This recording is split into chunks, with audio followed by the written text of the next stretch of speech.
Welcome to the regular Board of Education meeting for Folsom Cordova Unified on 6/18/26. If we could go ahead and call roll. Yes. Ms. Lofthouse?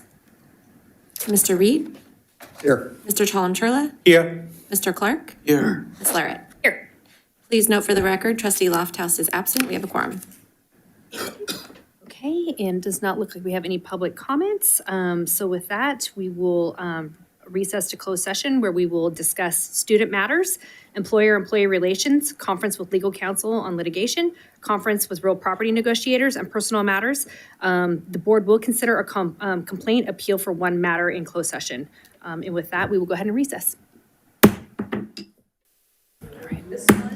All right, we will call our meeting back to order for the Folsom Cordova Unified School District on 6/18. 6:18. Yep. And if we can go ahead and call roll. Yes. Ms. Lofthouse? Mr. Reed? Here. Mr. Chalem-Churla? Here. Mr. Clark? Here. Ms. Larrett? Here. All are present. Please note for the record, trustee Lofthouse is absent. Thank you. Thank you. Okay, we will move on with our land acknowledgement.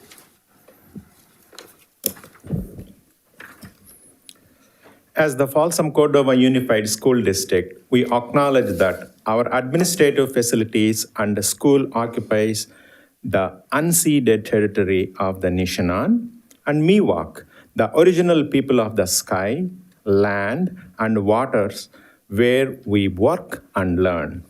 We also recognize the presence of the ancestral stewardship of the Nishanan, ancestral tribes, Esto, and Notomose, Nisim, Pavanoon to the north. And the Miwok ancestral tribes, the Amachumne, Kasumne, Halapumne, and Mokulumne to the south along the Great Sacramento River system since time immemorial. We understand that this land upon which our institutions are built was once flourishing with natural resources and sustained by the ancestral knowledge and practices of these indigenous communities. We acknowledge the injustices of colonialism and attempted genocide that have impacted these communities and recognize the resilience of their descendants who continue to thrive today. In our daily endeavors of teaching, learning, leadership, and community engagement, we commit to supporting, respecting, and honoring their culture, traditions, and life ways. We pledge to work together for the evolving vision of the Miwok and Nisyon, especially all future generations. Thank you. Okay, and if you would join me in the Pledge of Allegiance.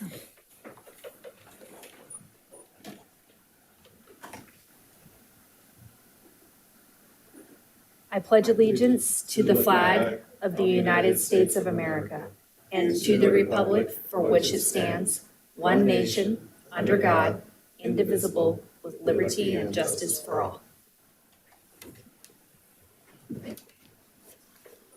Thank you. A broadcast and recording is being made at the direction of the board, and the broadcast may capture images and sounds of those attending this meeting. Tonight's meeting is being live streamed on the district's YouTube channel. The recording will be cablecast as replays on Metro Cable Channel 14 and Local Government Affairs Channel on the Comcast and DirecTV Uverse cable systems. The recording will also be closed captioned and video streamed at metro14live.saccounty.gov. Folsom Cordova Unified School District Board Policy 1313 promotes mutual respect, civility, and orderly conduct among employees, parents, and the public. We will treat staff, parents, and members of the public with respect and ask the same in return. If any member of the public uses obscenities or communicates in a demanding, loud, insulting, and/or demeaning manner, the board will calmly and politely admonish the person to communicate civilly. Public comments during board meetings are an important component of public engagement and transparency. Public comment will be limited to the subject matter of agenda items. Comments on subject matter not listed on the agenda will be limited to the period of time reserved on the agenda for general public comment and should be relevant to the subject matter within the jurisdiction of the board district. Members of the public will not be permitted to yield their speaking time to another member of the public, and all written comments submitted by 2 p.m. today to the board have been read. Per the Brown Act, the board is not allowed to enter into a two-way discussion on any matter not on the agenda. Okay, we'll move on to item 5, reporting out of closed session. Superintendent? Yes, Madam President, the board heard an appeal of a complaint. The board provided direction to staff to issue the written decision to the complainant. Thank you. Okay, we'll move on to item 6, adoption of agenda. So moved. Moved by Mr. Clark. A second? Second by Mr. Chalem-Chella. Mr. Reed? Aye. Mr. Chalem-Chella? Aye. Mr. Clark? Aye. Ms. Larrick? Aye. Motion carries 4-0. Thank you. Okay, we'll move on to celebration and recognition, celebrating and appreciating classified staff employee program.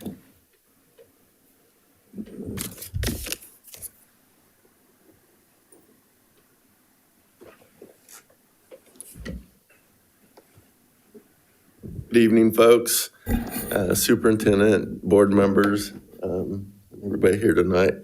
We're here to talk about the week of May 17th through the 23rd, which we as classified folks consider it CSEW, Classified School Employee Week.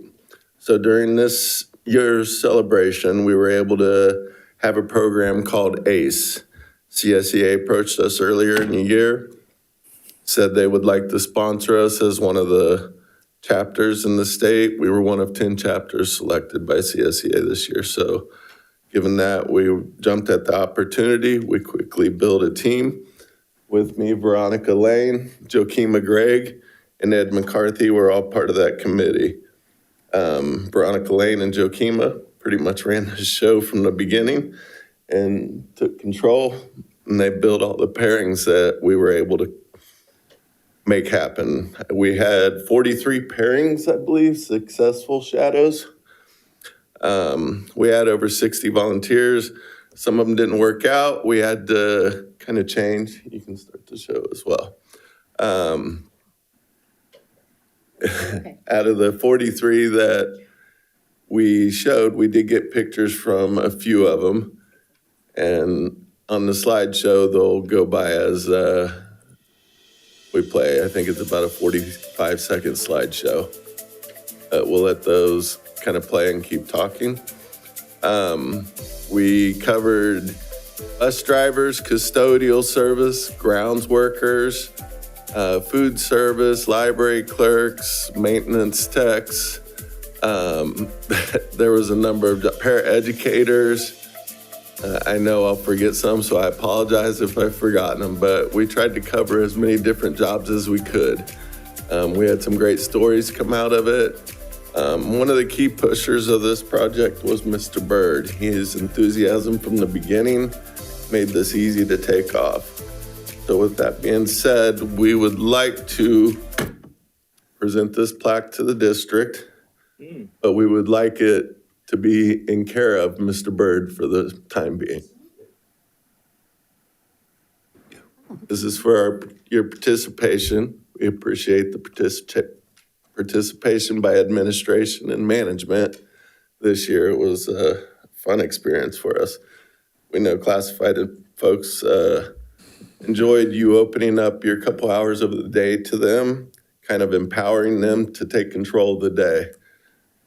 It was a highlight of classified folks this year. I don't know if any of our other guys, you want to say anything? I just wanted to mention that during this Classified Appreciation Week, it was really an honor to be a part of it and really to be able to honor individuals who work hard and dedicate and support our students, our families, and our community in every aspect. So the ACE program really offered leaders this unique opportunity to step in and shadow and really just see all that our classified members do on a daily basis and the responsibilities that they have and the responses that we received. Our leadership really gained a greater appreciation for our classified staff, and that was really the purpose, and they want to do it again. So we hope that this can be something that we continue to do. So that was just a highlight that I would like to mention. Thank you. Thanks, Joe. Thank you. Veronica's being quiet tonight. I got summer brain. Thank you all. Have a Thank you so great much, year. Rob. Appreciate it. Madam President, can I say just a couple things? I know it was mentioned sort of subtly there at the end, but a couple things I want to highlight is that this was an opportunity that the state agency selected us, 10 districts in the state, for this particular event, but I've talked to Rob, and I certainly would like, without needing that endorsement or sponsorship from the statewide agency, to do this on a yearly basis, because I think it really will benefit all of our teammates in staying connected and understanding and respecting all the important work that goes around our district. So Rob and I are going to continue to talk about helping to see this next year potentially happen as well. Yeah. And I'm bringing a resolution in May or April. Perfect, to honor the week. Okay. So, Fantastic, thank you. Okay, with that, we will move on to agenda consent. And it looks like we are currently pulling items G, H, I, K, and L. So with that, can I get a motion for all other items with the exception of those? I'll make a motion with the exception of G, H, I, J, K, and L. Fantastic. Moved by Mr. Chalmatrella. Second by Mr. Reed. Mr. Reed? Aye. Mr. Chalmatrella? Aye. Mr. Clark? Aye. Ms. Larrett? Aye. Motion carries 4-0. Fantastic. Superintendent? absolutely. With the adoption of the consent agenda, the Folsom Cordova Unified School District is pleased to announce Deborah Jean, DJ Zwicker Sobrapena as the assistant principal for Cordova High School for the 2026-2027 school year. With 24 years of experience in education, DJ joined FCUSD as an English ELD teacher at Cordova High School in 2017. For the last 3 years, Ms. Zwicker Sobrapena has served as a district lead teacher for secondary English language arts and world languages, and most recently as an interim assistant principal at Cordova High School to fill a vacancy. DJ earned a Bachelor of Arts in English and Theater and Drama, along with her teaching credential from Indiana University. Congratulations on the national championship. Additionally, she holds a Master of Fine Arts in Youth Theater from the University of Hawaii at Manoa and is a nationally board certified teacher. Her philosophy as an educational leader is that all students can learn at high levels given enough time and small enough steps. A quote, literacy is, along with education in general, a basic human right. She believes that literacy is more than a skill for academic achievement. It serves as a foundation for career readiness, civic engagement, and continuous improvement, leading to more equitable outcomes for all students. DJ is not only an administrator, but also a parent within the district. She and her husband, Glenn, who is here, reside in Folsom with their daughter, Serena, who will be a junior, and their son, Zachary, who will be a freshman at Folsom High. A true house divided. Yeah. They also have an adult daughter, Jessica, who lives in the Bay Area. The family shares their home with several beloved pets, including 2 rabbits, 2 chinchillas, and a cat. Let's welcome DJ to the Cordova High admin team. Thank you very much. I'd like to thank the board and the executive cabinet and our superintendent for this tremendous opportunity. I am one of the inaugural members graduating from the Aspiring and Administrators Academy this year. And I don't take it for granted that I work in a district that absolutely does coach everyone up at many different levels. And there are so many leaders that inspire me in our district. And I feel very prepared and very inspired to put students first every single day. So thank you again for this wonderful opportunity.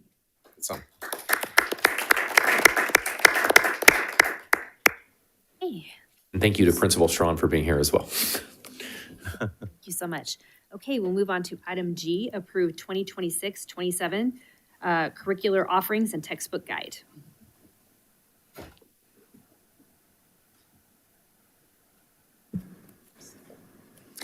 I'd like to call up Earl to the podium, please.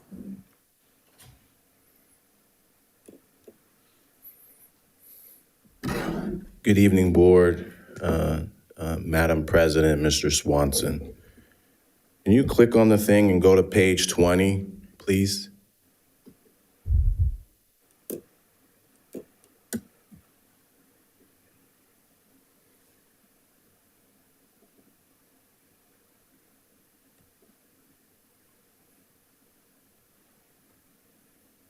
See at the top, it says Jazz Band A, B, Jazz Choir A, B, Jazz Ensemble, Jazz Orchestra. On page 18, it also has Advanced Jazz. You notice there it says no assigned resources. On all of them, there's no assigned resources. So when you guys were voting on the course outline, which Dr. Hubert admitted, For these classes, you are assessing students on how well the student will perform in an extracurricular activity that happens a year from that assessment to determine whether you allow the student to enroll in the curricular class. These are curricular classes, but yet there's no resource to assist the student. That's why I called it Jim Crow. It is Jim Crow. So one of the other things that was mentioned, well, everybody does it this way. That's not true. It's not true at all. Ponderosa, they have 2 levels of jazz band. At the lowest level, no matter how horrible the student performs, they get in at the lowest level. Then it's up to the teacher to teach the student so they can get to the higher level. And they have a book. There needs to be some guidance for the student. I have a degree in music from a jazz school, and partial was from a classical school, Bob Cole Conservatory. But yet, when I, for 4 years, asking questions, how does the student either get in or get to the next level? I've still been given no clear explanation. Only thing they say is that we have to hold a higher standard. Once again, I file with OCR, DOJ, Fair Employment and Housing and Disability next week. So up to you. You guys are breaking the law. Thank you. That's all the comments for this item I've received. Comments or questions from the board? Yeah, I have a question. So when we say no associated resources, what exactly does that mean? Can I get some clarity on that? Yeah, it means there is no official adopted curriculum. You'll see that on several of the courses listed that are related to the arts. So whether it's 3D dimensional design, advanced guitar, ceramics, you can go through the list, drama 1, 2. So it's essentially the courses are supported by resources that the teacher brings into the classroom space to support the students, rather than a district-wide adoption of a particular resource. Got it. Okay. It's not only in arts and whatever the other one you mentioned, it's also in mathematics. Not in mathematics. Let me see here. Math applications and interpretation. I'm just kind of looking at these IB courses. That's why I just wanted clarity on no associated resources and what exactly did that mean, but you kind of explained it a little bit. A little bit? Yeah, a little bit. So, okay, that was it. Any other comments, questions? No. Okay. I will entertain a motion. I'll move. Moved by Mr. Chalem-Chella.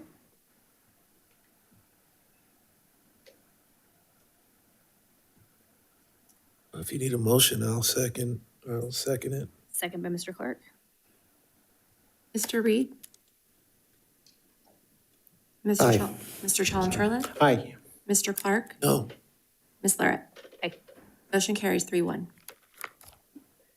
Okay, we'll move on to item H, which is approve local control and accountability plan, LCAP 2026-2027. Yes, if we could have Earl come to the podium, please.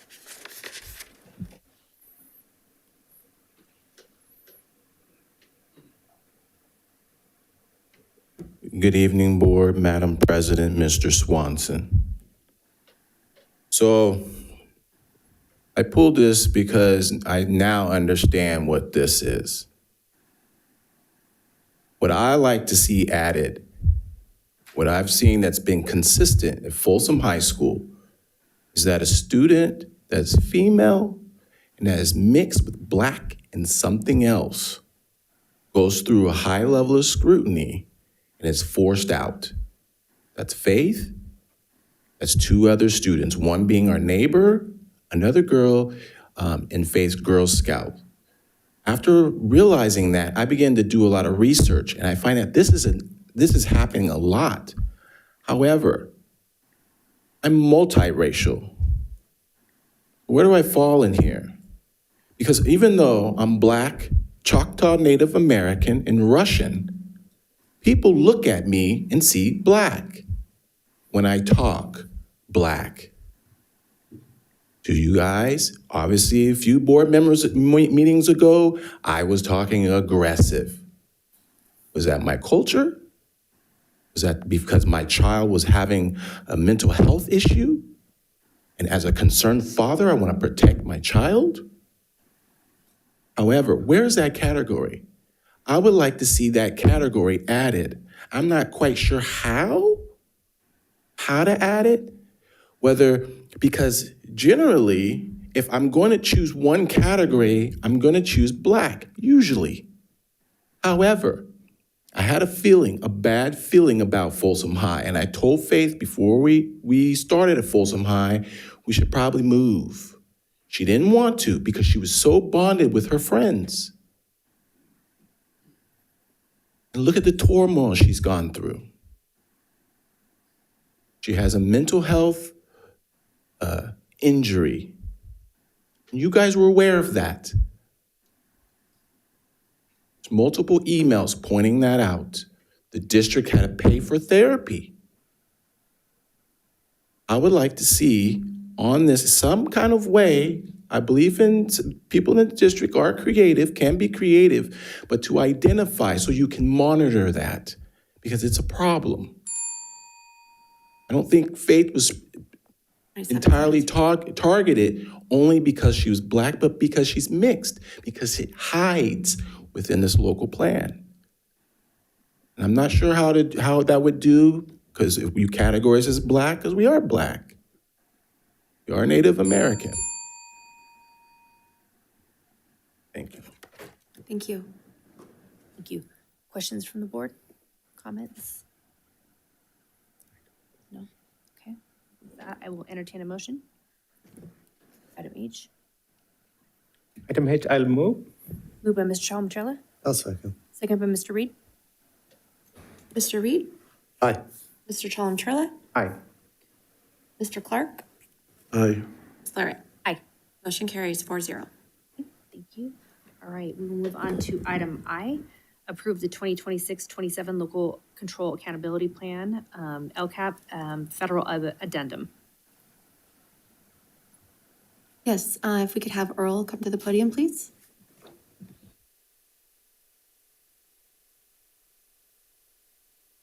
Good evening, Board, Madam President, Mr. Swanson. So my understanding is the first one I spoke to is state, and this one is federal. Now, it talks about accountability in the classes, programs. It goes back to the jazz. It does. I like to see some more accountability. I understand people don't like me, and that's fine. You can not like me, I don't care. I'm going to address this because I see children being hurt by this often. Now, what I did want to notify you guys about is I understand the state.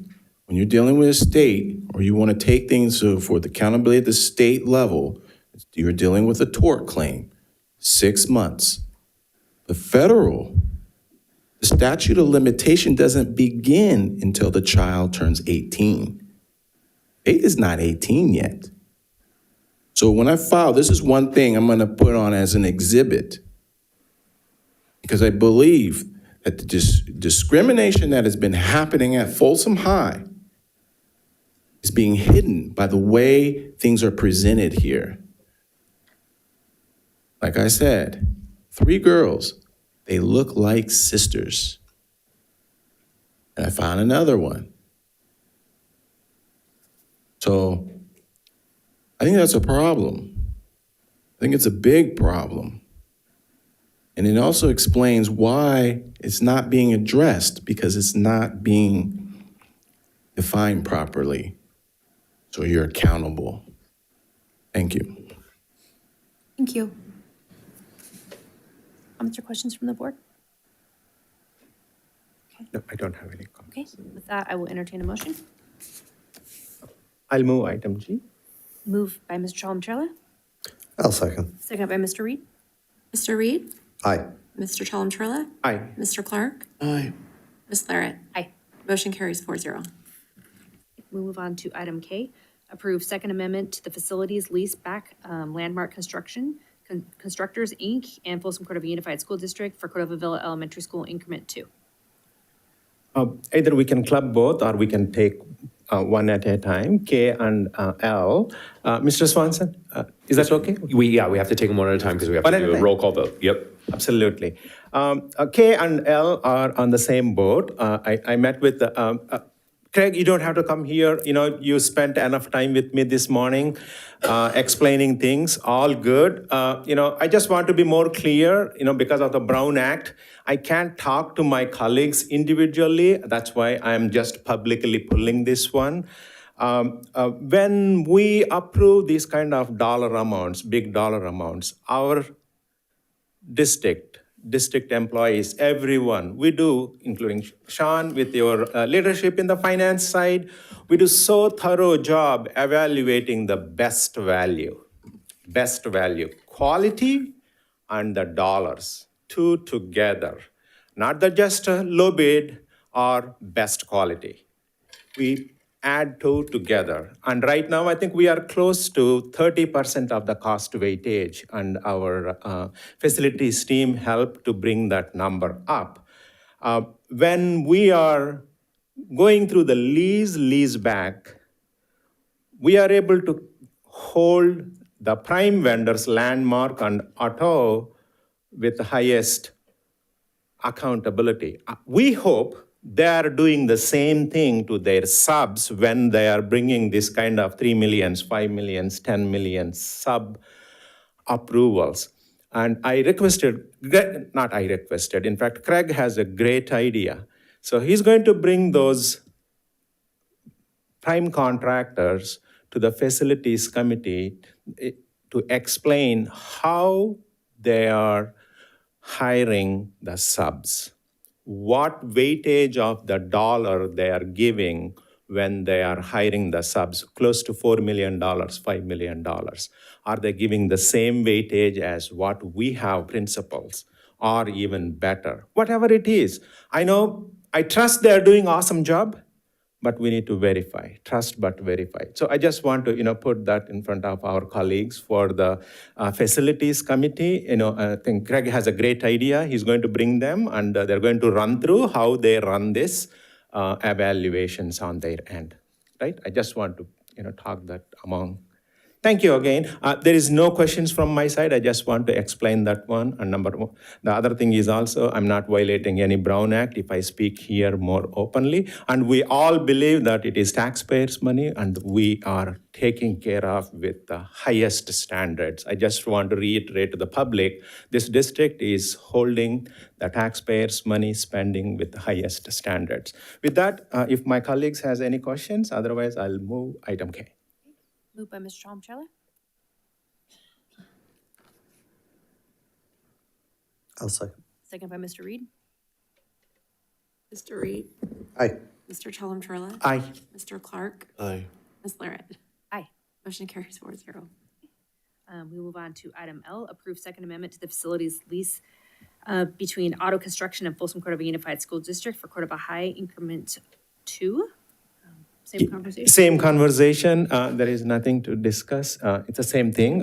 If no one has any other questions, I'm just going to make a motion. Fantastic. Moved by Mr. Chalem-Chella, I'll second. second by Mr. Reed. Mr. Reed? Aye. Mr. Chalem-Chella? Aye. Mr. Clark? Aye. Ms. Larrett? Aye. Motion carries 4-0. So that takes us to our next section, which is public comment. Time will be given to speakers at the discretion of the board chairperson. The law allows the public to address the board on any matter not on the agenda, but the law prohibits action by the board on non-agenda items. Yes, if we could please have Earl come to the podium.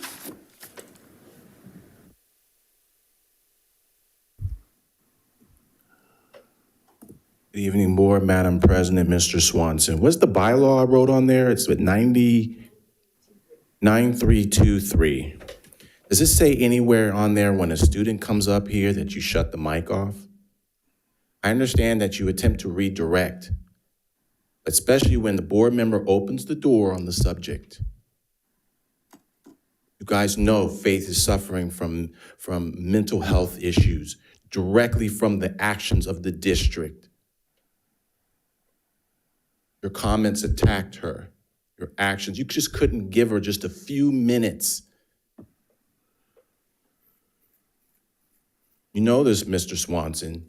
We met with you multiple times. The district had to pay for therapy for her.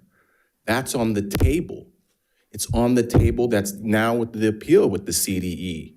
And I also filed an appeal with OCR. You guys knew this. You couldn't give it. It's so hard that you had to be strict to the book. No compassion for a child. And me, as of right now, I'm shaking because I've gone through it too. Scrutiny. I put my own feelings and mine aside. What is inappropriate? Someone going raging, throwing something or something. We've done none of that. We're just speaking our mind on what we believe is right. And you guys are breaking the law. I've tried to meet with every board member on this to educate you on this. I sent you guys the law regarding it.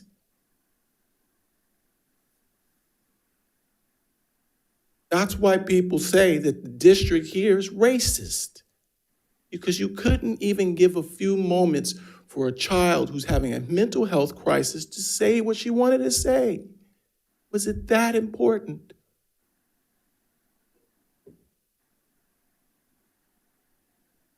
I mean, this is it. I'll file next week. I'm looking into the fact whether the comments made about me, about the situation, whether I file state on it or federal on it. But that is retaliation discrimination, and it was caught on video. Or we're sitting here having a mental health crisis. No concern. Thank you. Next, we have Michelle, followed by Lakota.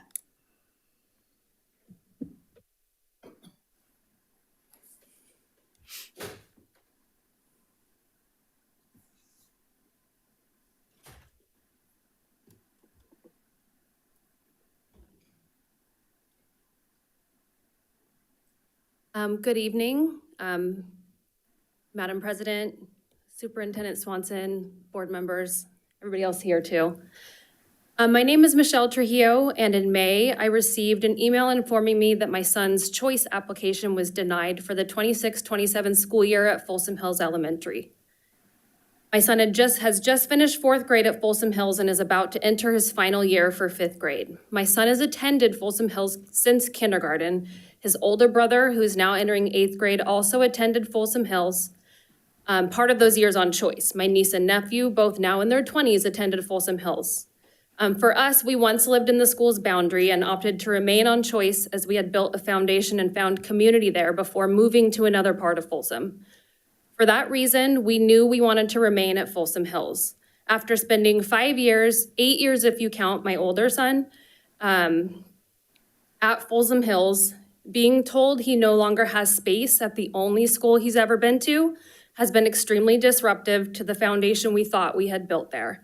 The unease, hardship, and sadness that this decision has caused my son and our family don't align with the values we have come to know Folsom Hills for. I also want it to be clear, as I speak for my son and our family situation, I also am advocating for the other incoming 5th grade families this is affecting. I know that there's some back here. You guys want to raise your hands if you're here. Lakota here as well. That's what we do as Foxes. We're a family. We care for and support one another. Schoolmates should be able to stay together if they choose, same as siblings. I've had several Folsom Hills families reach out to me sharing our sadness, letting us know that they and their child are also concerned about the decision and what this means for 5th grade. They are asking what they can do to help. There are a couple of change.org petitions circling, and there's one specific to Folsom Hills, and as of tonight, it has 166 supporters. This is bigger than just one family or one school. I've had the opportunity to connect with parents at other elementary schools in the area who are dealing with the harm of having their child's choice form denied as well for 5th grade. It appears over the years, class size has been a growing issue at Folsom Hills and many other schools in the area. My son and the other students in this situation should not have to bear the consequence of logistics and around enrollment. It just seems inequitable and unfair. It's been acknowledged that enrollment is up at this grade, and it appears that a solution is just to send these kids to a different school. This is such a ceremonial time for these students, missing out on 5th grade year activities, events, field trips, graduation, and just the day-to-day fun on the playground with best friends and bonded schoolmates seems counterintuitive to their continued success. This is not a sustainable solution. I'm strongly urging the schools to consider adding another class. I know I'm out of time, sorry. Thank you, Michelle.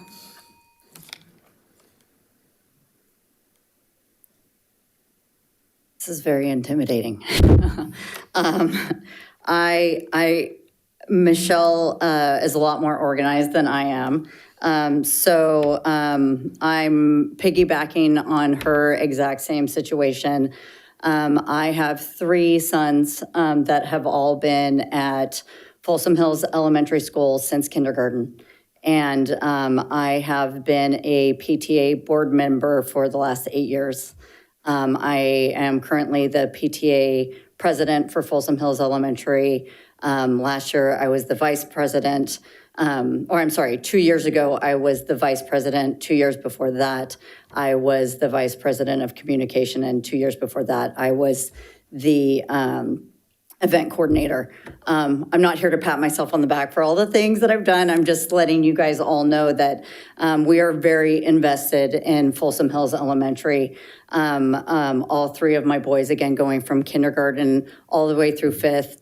My 4th grader this year, we just found out 1 week before the end of school that his choice application was denied. This was shocking, obviously, as we didn't even know this was something we could ever be in a situation of having to deal with. Folsom Hills Elementary is so much more to our family than just an elementary school. I'm trying to keep it together, not get emotional, because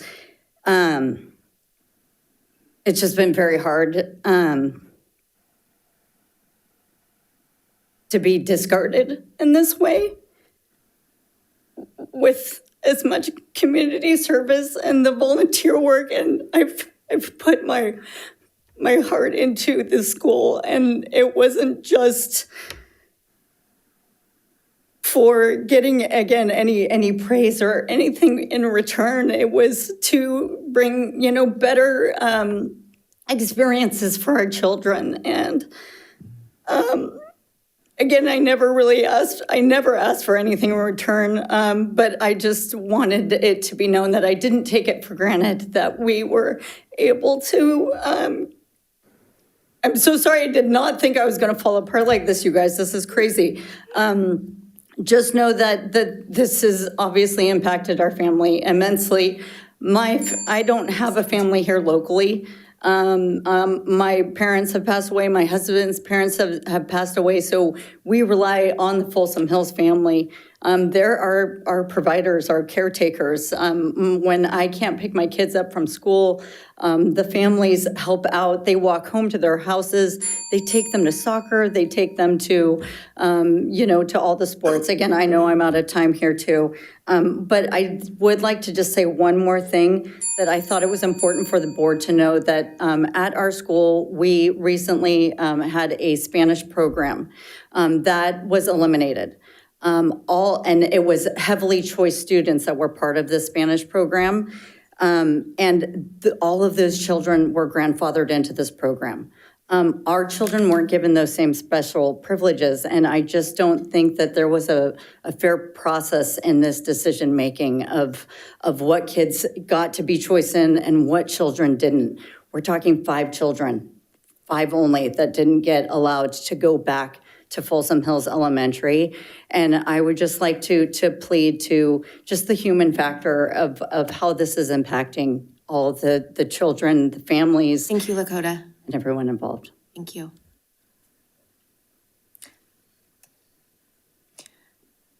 Robin, She's our literal fox, by the way, like the mascot. She is the fox. That's her. Robin followed by Ashwin. Good evening. I'm Robin. I was here 2 weeks ago. My son Bryson was also removed. He's a Choice-In student at Oak Chan Elementary School. And I brought friends this time, you guys.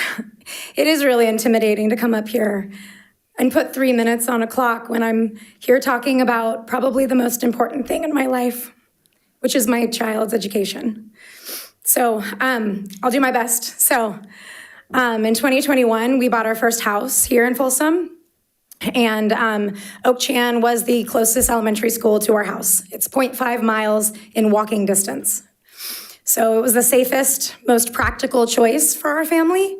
And I didn't want to fight a zone situation, so I went ahead and choiced in, knowing that it was a choice, knowing that every year I would have to reapply. And I know that you guys have so many things. I've neurotically, I've been researching way too much. I've met with union, there's Tracy right over there. I met with her last week and the president because I wanted to understand what I could do. I am tired of being a part of the problem. My child feels like he was part of the problem. Your choice made him feel like a number. I'm here tonight because you're going to finalize a budget. And Bryson's not a number in your budget. He's a live human being that has vibrant friendships at Oak Chan. He was there for 4 years. And I know you have so many decisions to make. I've looked through your budget. It's very difficult to understand, but I've reached out to friends that are closest to me who are so knowledgeable, so creative, and we're trying to help you find solutions. I want to be a part of your solution. I go and I reach out to the union president. I really want to be involved. I want to help the situation. I understand. I read your 5-year capacity study. I understand you saw the growth coming. You thought that this was the right solution, moving students from one school to the next, but really you took 6 or more Choice-In families from Oak Chan and it just pushed out the ones in Folsom Hills because we were all zoned for Folsom Hills. That's what happened. And I know that because I reached out to families. I created a petition. Families in Folsom do not want overcrowded classrooms. That's not the solution to the growth in Folsom. And I know that you thought it was. Okay, you put that in the study, but there has to be another solution. Please help us find another solution because you guys, you are in power. You have the power to do that. And I know that you believe in this district. You got in those seats because you want to change things. This is your chance to change things for a lot of families right now for 5th grade. Okay, thank you. Thank you. Ashwin followed by Amber.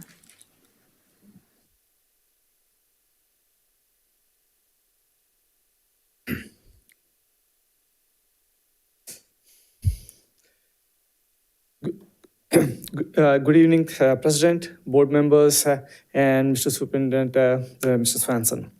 My name is Ashwin Tirunahari. I'm a parent and have been leading after-school robotics program for FCUSD students over the past several years. A lot of these kids have been very successful.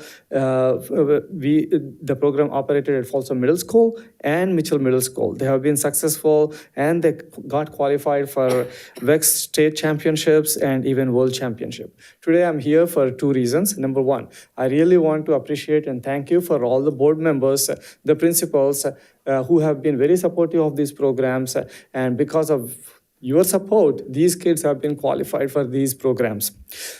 I'm here for the second reason, which is I'm here to request for the continued support for the success of these kids. More than 30 families, due to increasing enrollment, we recently learned that space may be a problem at Folsom Middle School and it may not be available any longer.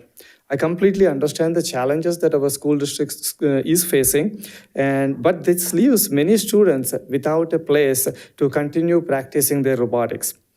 More than 30 families are waiting for a location so their children can continue participating in robotics and other programs like quiz ball, science ball, etc. I have 2 students here. I want to give them an opportunity to talk from their perspective. Good evening, Superintendent Swanson and the members of the board. My name is Prajan Danti. And I'm Prayan Danti. We're 7th graders at Settle Middle School, and we're part of the VEX team called Plutos. Our VEX team has been working with FCUSD for 2 years, allowing us to go to states, and we hope we can continue working with you and qualify for VEX World Championships. Robotics has taught us way more than engineering. We've learned how to solve problems, work as a team, and communicate ideas, and keep improving even when things don't work the first time. Unfortunately, we recently learned that our program may not have a place to continue next year because there's no available classroom. We're not asking for new robots or expensive equipment. We already have those. We're simply asking for a place where students like us can continue building, learning, and competing. Many students across our district are interested in competitive robotics, Quiz Bowl, and Science Bowl. These opportunities inspire science who dream of becoming engineers, scientists, and innovators. We hope we'll find a way to keep these opportunities available for students like us. Thank you for listening and supporting the students of FCUSD. Thank you. Next up, Amber, please. Thank you so much for the opportunity to speak.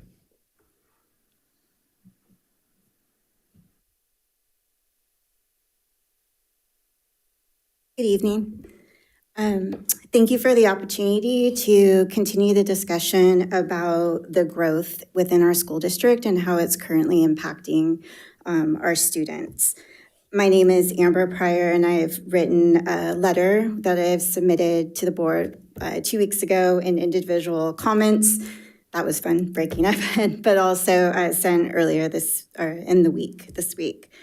I come to you as an educator myself. I have a master's degree in education, spent over 20 years in the classroom. I'm currently employed within the district as a substitute teacher.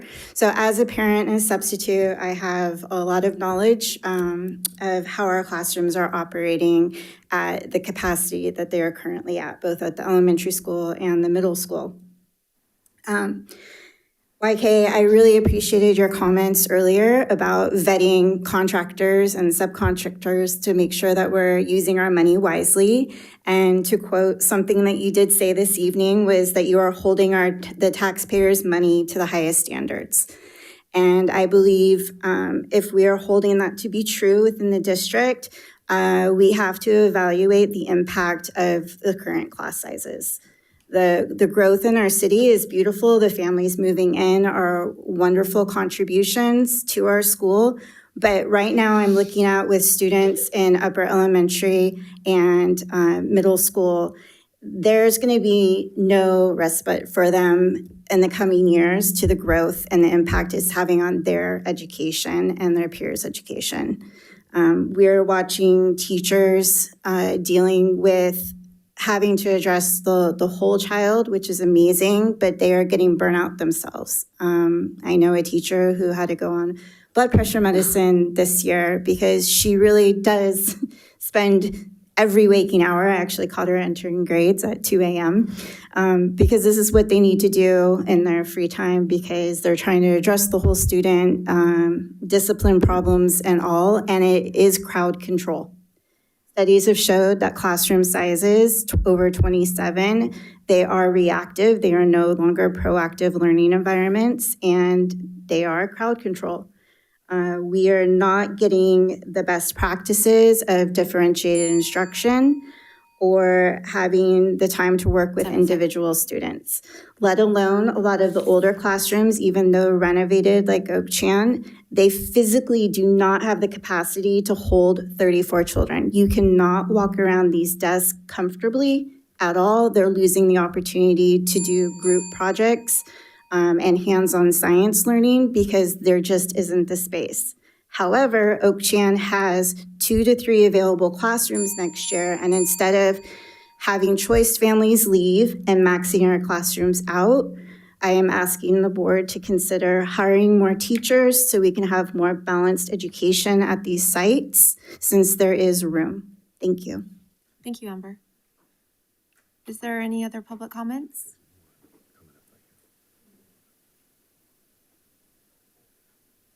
Thank you. Am I the last? Okay. Please state your name. Eitan Zaitsu. Thank you.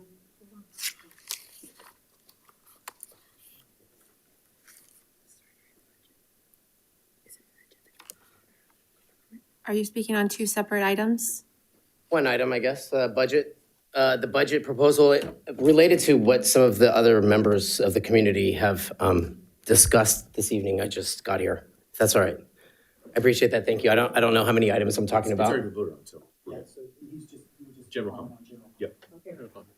We'll go general comment. I think you heard from some of the parents in the community this evening. We had 11 rising 5th graders, I believe, that were displaced at the end of this past year. We're talking about the last year of a student's education at 5th grade. It's probably the funnest year, if anyone else remembers what 5th grade was like. And they're all supposed to start in a new school next year, and we're taking away some great memories. And we've come up with a proposal that would prevent something like that happening maybe in the future. And the proposal essentially prioritizes opening up another classroom instead of shipping students to another school. And you can prioritize that either ahead of making these combo classes, which everyone hates, or you can prioritize it after combo classes, but before you remove a choice student out. If you prioritize it before a combo class, it's 8 teachers. We crunched the numbers. It looks like 8 teachers. That's a lot of teachers. But if you prioritize it before shipping a student out, we think that that's about 3 teachers district-wide. And we think that the district can afford it. We looked at the budget, we crunched the numbers, and it looks like that reserve, that unrestricted reserve is ballooning to 12.69%. Do I understand that correctly? Which is massive. That looks like $50 million. I mean, that's greater than the 10% hoarding cap that California has to prevent school districts from keeping all that money. We know this year it looks like $29 million. That's about 7.85%. That's what the reserve is projected to be, but it balloons within the next 3 years. And so where is this district getting all this money? We think might be coming from, the superintendent's budget trimming committee is saving us $6.93 million. So we know that there's money there. We know that there's 283 vacant FTE positions, 89 of which are certificated. I know each one of those positions is probably expensive, $120,000, $130,000, $140,000. We also know that 3 years ago, the superintendent's message in the amended budget stated that the $10 million deficit back then was covered completely by these vacant FTE positions. So it looks like there's a lot of money hidden behind those numbers. And another place is this idea that the California just gave us a raise, the cost of living adjustment for $13.5 million and a $7 million injection into the restricted funds. That looks like it might have covered the structural deficits that are in the budget. And lastly, it looks like you guys have reduced what's on paper, the assets, the cash for fiscal agent, that's a $7.6 million asset, plus the reduction of 60% of that asset. Anyways, the point is, we think that there's money, and we'd like for you guys to use some of that on hiring some teachers. Thank you. Thank you. I don't see any other comments. I know there is a family walked in. Okay, we will move into item 10, reports of district organizations. I guess we will not have SAB. So we will move on to CSEA.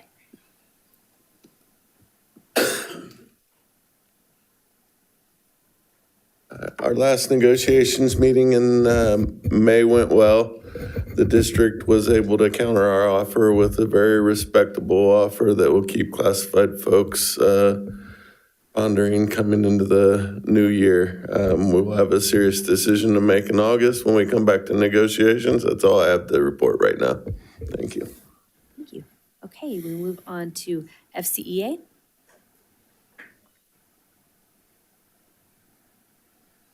Okay, good evening all. All right, so just a little bit of update of the 14-week paid pregnancy leave that will be part of the 26-27 state budget.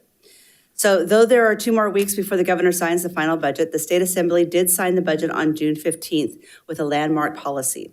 What I know now is very little, since there are some conversations still going on and CTA is trying to influence some parts of which I will address a little later. First, what I know as of today is that educational staff can receive up to 14 weeks of paid pregnancy leave. This leave will include not only certificated staff, but our CSEA sisters. Good news for them as well, not dependent on their contractual hours or days, unlike the California Family Leave Act. This also means that the employee's actual accrued sick time will not be affected. Also will go into effect when the governor signs the bill, probably July 1st, but it could also be as late as July 15th. So bottom line for all interested parties, this means that if an employee has a child on June 15th and the doctor prescribes medical leave for 12 weeks, then that employee would not be required to come back until August 25th. What is not known at this time is some very important details like, does the leave run concurrently with Family Leave Act? Or does bonding time given to the parents, or can it be stacked? What does that mean for the standard of voluntary disability insurance offered to certificated staff, and a host of other questions? What I would like to have happen between all union partners and the leadership of FCUSD is a conversation when the state budget is signed. The goal of the conversation is how our district will relay this information to all employees who may have a child over the summer and into the fall when details are still scarce. How we are going to deal with substitute for key personnel. The message needs to be clear and possible, and all policies and procedures need to be flexible as more information becomes available over the next weeks and as we understand all the parts of this new state law. 2 other points of interest that I learned yesterday is that the governor wants to appoint the individual who runs the education department for the state. This was a surprising move by the governor, and CTA and others believe that since we are in the middle of an election cycle, that the voters should have the final say over the California State Superintendent of Public Instruction, and the job duties should not go ahead and be changed. Additionally, the expansion to include private-run state preschool should not be included in Proposition 98 funding. And lastly, that proposed $3.9 billion, yes, that's with a B, withholding should be fully funded to districts. As FCA says, spend today's dollars on today's students. In the next 2 weeks, as lawmakers haggle over the budget, we all sit in anticipation of the outcome. Hopefully all the wishes of CTA, and I believe everybody in this room, will become the budget, since it would be in the best interest of students and staff alike. Thank you. Thank you so much. Okay, Folsom Cordova Leadership Association. Not here, okay. District English Learner Advisory Committee. Oh.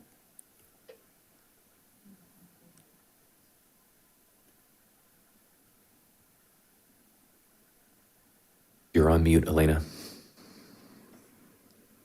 I apologize. There is no report tonight. Thank you. Awesome, thank you. Thank you. Okay, then we'll move on to board committees, artificial intelligence. No report. Budget advisory. Just on the AI, the board approved our first AI policy tonight, so on the consent agenda, so. Fantastic. Okay, budget advisory. Nope, no updates. No updates. Recess. Curriculum advisory. I think no updates. District facilities. We always have updates, but I think a lot of our updates will probably be coming later in this meeting, so we will address that then. Yeah. Policy. Nothing policy. Safety. Safety, we met today for the last meeting of the school year, and I think one of the top ones we were discussing, how we can give emergency vehicles pathway when the Folsom football game is happening. You know, all the food trucks are out there, and there are so many other things. So our safety team and our facilities are working hand in hand. So going forward, at least we will make sure for all emergencies, you know, the route is clear. So Great. That's a big one. Thank you. Okay. Special education. No report. City of Folsom Joint Coordination 2x2. No. City of Rancho Joint Coordination 2x2. No report on that one either. On that either. Okay. Fantastic. All right, we'll move on to presentation, update, and discussion, which is Measure G Projects Update SFID number 5. Awesome. Thank you, Madam President. I'd like to invite Craig Rouse to the podium to talk a little bit about, I guess, probably like a celebration of all the projects that have been completed over the last handful of years related to our Measure G bond in SFID 5. Now, the slide deck is a monstrous 28 slides, but Craig's promised me it's going to be 10 minutes or less. A little pressure. Okay, yeah, there you go. Good evening. Starting timer now. Board President Larry, Board of Trustees, Superintendent Swanson. So we're here tonight to give an update on our Measure G projects. And some of the funding objectives will be the facility upgrades and new constructions, which included aging classrooms, renovating the labs, instructional spaces to meet the current curriculum needs. Facilities follows instruction as it changes, as the programs change. So we're talking about infrastructure and efficiency. We're replacing HVAC, lighting, LED lighting, repairing roofs, fields, irrigations, systems, health and safety and accessibility. We're updating the security, fire alarms, and emergency communications. And we're improving disability access. And then we're updating the furniture, equipment and furniture, as we went through the schools that were on the Measure G bond. Really quick, can you just clarify what area SFID 5 covers for the public? North of 50. North of 50, okay. North of 50 schools. North of 50 and Folsom. And Folsom, yeah, sorry. Yep. Yeah. Fantastic. Just so that there's clarity, because the SFIDs get a little bit confusing for the public, just so that we know specifically the schools we're talking about. Thank you. Okay, thank you. All right, so Blanche Sprentz Elementary School, the project scope included the new multi-purpose building, new playground apparatus, hardcore improvements, ADA accessibility, parking, bus and loading upgrades, the flow of the parking lot, new furniture and equipment. These projects were completed in August 2023, and no state funding was available. They did not qualify for eligibility. Carl Sundahl Elementary School, scope included replacement of the old relocatable portables, library with permanent buildings, renovation and expansion of administration and multi-purpose buildings, new furniture, equipment, landscaping, drop-off parking, traffic flow again. And then these projects were completed in November 2019. State funding was received in 2021. So that's a quick timeline. It's usually a 4 to 5 year turnaround from state reimbursement.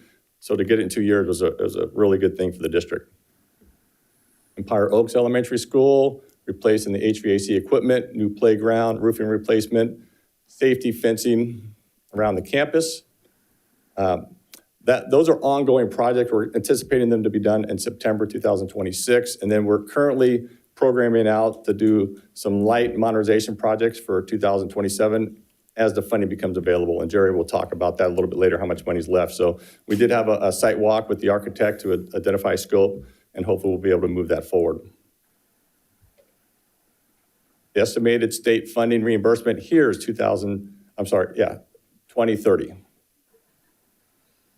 The Folsom Hills Elementary School project scope included modernizing the classroom buildings, upgrading the alarm systems, replace portable classrooms with modular construction, improve the parking lot, playground apparatus, expand the admin and multi-purpose buildings, new fencing, furniture, equipment, and landscaping was completed in June 2020 and received state funding in 2023.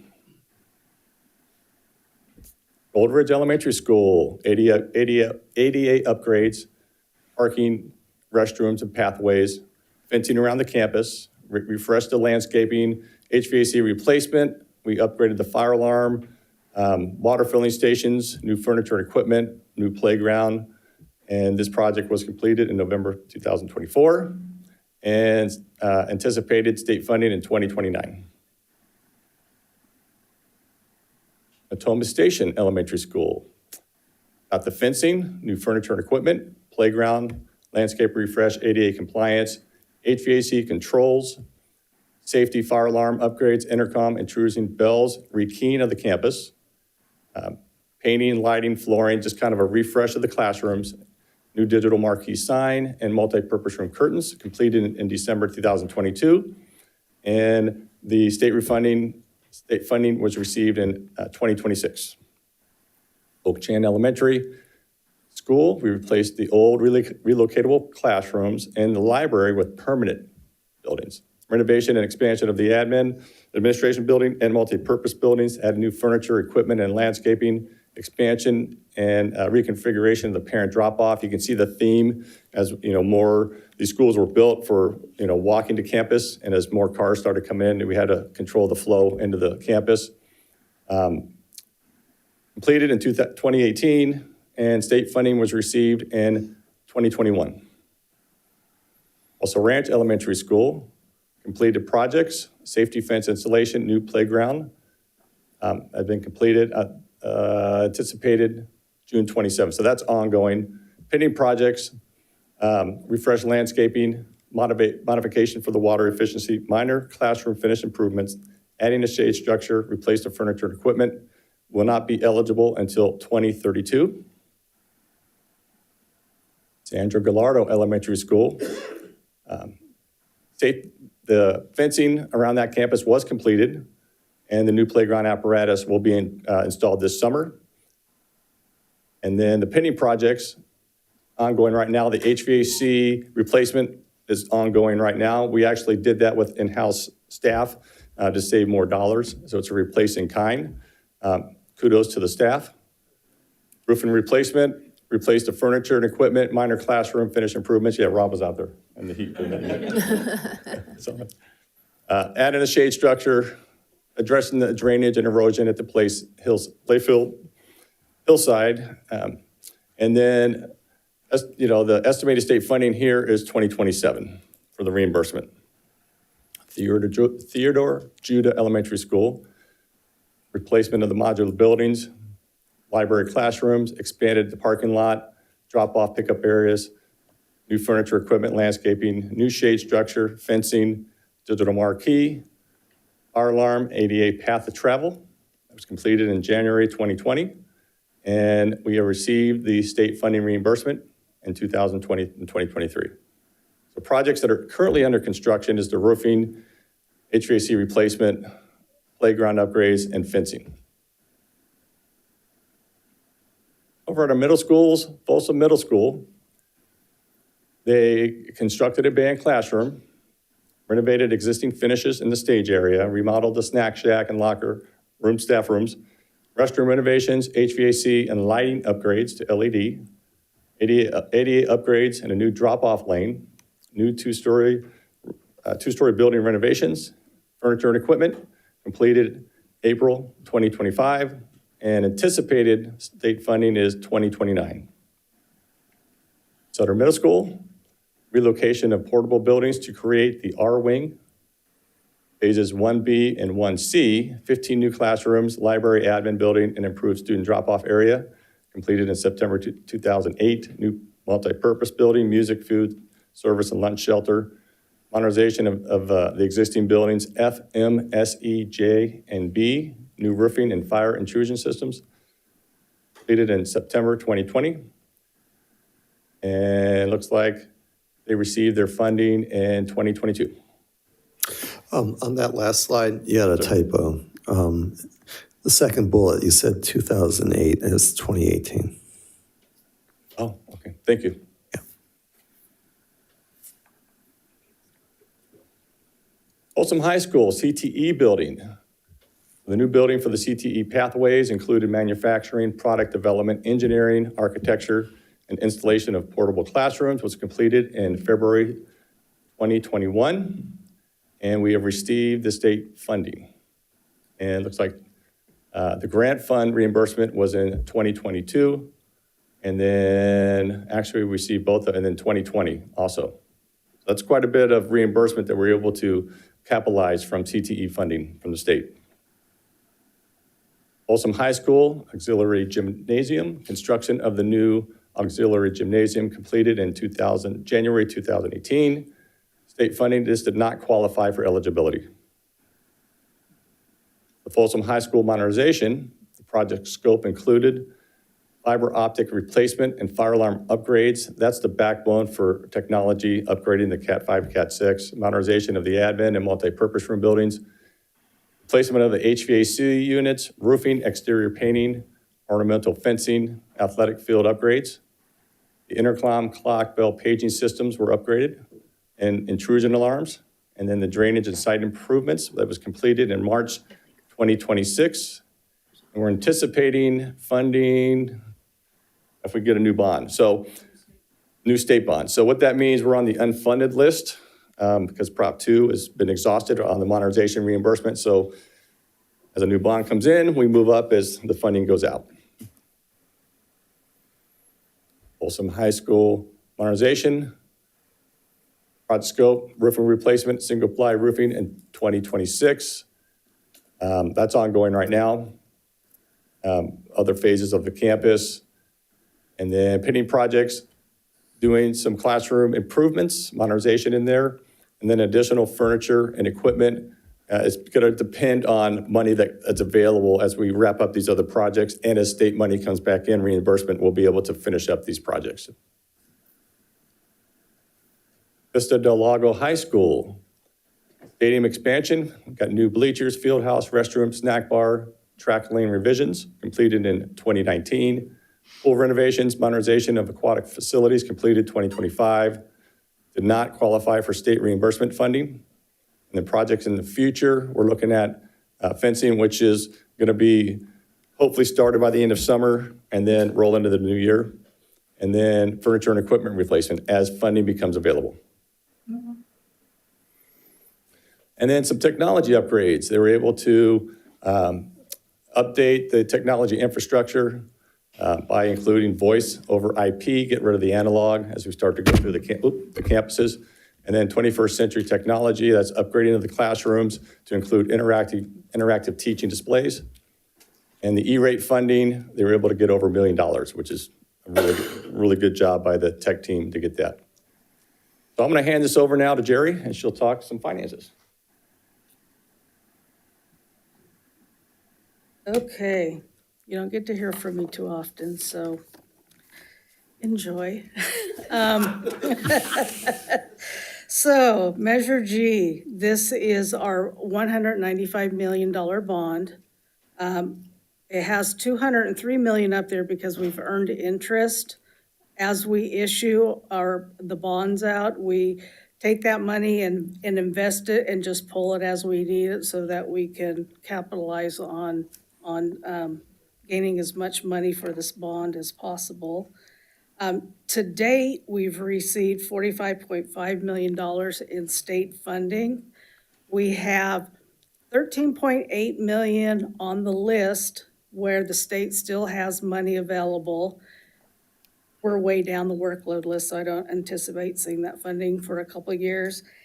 And then we have $7.9 million that's on the, they call it beyond authorized authority, meaning they need another statewide bond. We had minimal developer fees. Developer fees are used and collected, or they're collected from housing growth. So those are generally reserved for providing housing for students that are moving into the district. So most of these are modernizations, so they wouldn't qualify as an expense that we could use that for. And then the other state funding that we've gotten, which you've seen on a lot of those slides, we've gotten some CTE funding, we've gotten CTIG funds. The city of Folsom provided funding for us to create a larger multi-purpose at Sutter so that they can use that for basketball. We've also, when we're looking at these sites, if it's an area like the theater where facility use uses that a lot, we applied some facility use money to do the carpeting and the wear and tear. And then so the $195 million bond, we have been able to stretch that out to $258 million to spend on our projects. And this is our expenditure summary. So the first column is our expenditures through the end of 24-25 because those are numbers that aren't going to change. The estimated are going to change for 25-26 because we're still in that fiscal year. And so this lists by site how much money we have allocated to each site. And then the estimated are in process, and the future estimated are the projects that he was talking about, is the fencing, the HVAC, roofing at these, at the various sites. There is money set aside for some furniture and equipment at some of the sites that haven't gotten it yet. And so the site total is the 258 million. And so that leads us to how it was allocated. So the expenditures through 2025 is 227 million. Measure G funded 203 million of that, and then we were able to apply 24 million from state funds to cover all of those expenses. So through the end of 2024-25, technically, all of the Measure G funds have been expended. So what we are expending now for 25-26 and the future estimated is all of the additional funding that's coming back from the state, and then some of the other funds that we might receive through CTE. And technically, we have 15 million to spend this year and 14, and then we would be completely exhausted. But as of today, there are no Measure G funds available. And then from there, if you had questions.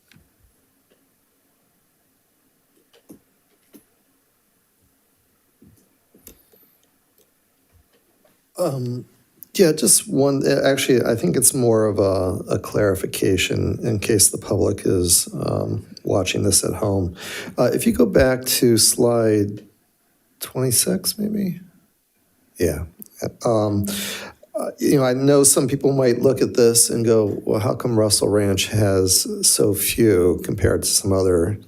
Russell Ranch, out of the schools that were built north of 50, which is the bond area for this, was the newest school. It was opened in 2007. So it had the least amount of repairs or upgrades that were needed. If you look at, Sandra Gallardo, I believe that opened in 2003. So that would explain, in case someone's at home wondering, well, how's that equitable, or why is that fair? And that's just an explanation I wanted to provide. Well, at the Russell Ranch opened in 07, so with the state program for modernization, you're not eligible until the facility is 25 years old. Right. So technically, until 2032 is when the eligibility would kick in. I appreciate all the work that you guys have been able to do with the funds that you had. That's like extensive. I mean, some of these schools, like Oak-Chan was like almost a brand new rebuilds, as one who actually went to Oak-Chan. So, and a bunch of portables. So that's a new school. And also at Suttermill School, the renovation was extensive and much needed. So really appreciate that. I think the biggest concern is the upcoming needs that we're going to be able, what we're going to be able to fund with $0. So I think that's kind of all weighing on our minds. And as these, like, for instance, Russell Ranch, when it becomes eligible, it's a 60-40 program. So the state will fund 60%. We still have to have a 40% match. So yes, we would need to find the means for the 40% match. Yeah. Thank you so much. Mine is the same question. Even though we are saying, we spent 258 millions on most of the south of 50 schools, there is still much needed. I know that slide is not here. There is more renovations, more need for the schools here. So I just want to make that comment to the public. Thank you. And I think it's just for the public to be able to go and use our facilities plan to see what upcoming needs you have at your school. If you're interested in that's available, and to monitor that closely as far as what the needs are going to be and those projections are going to be.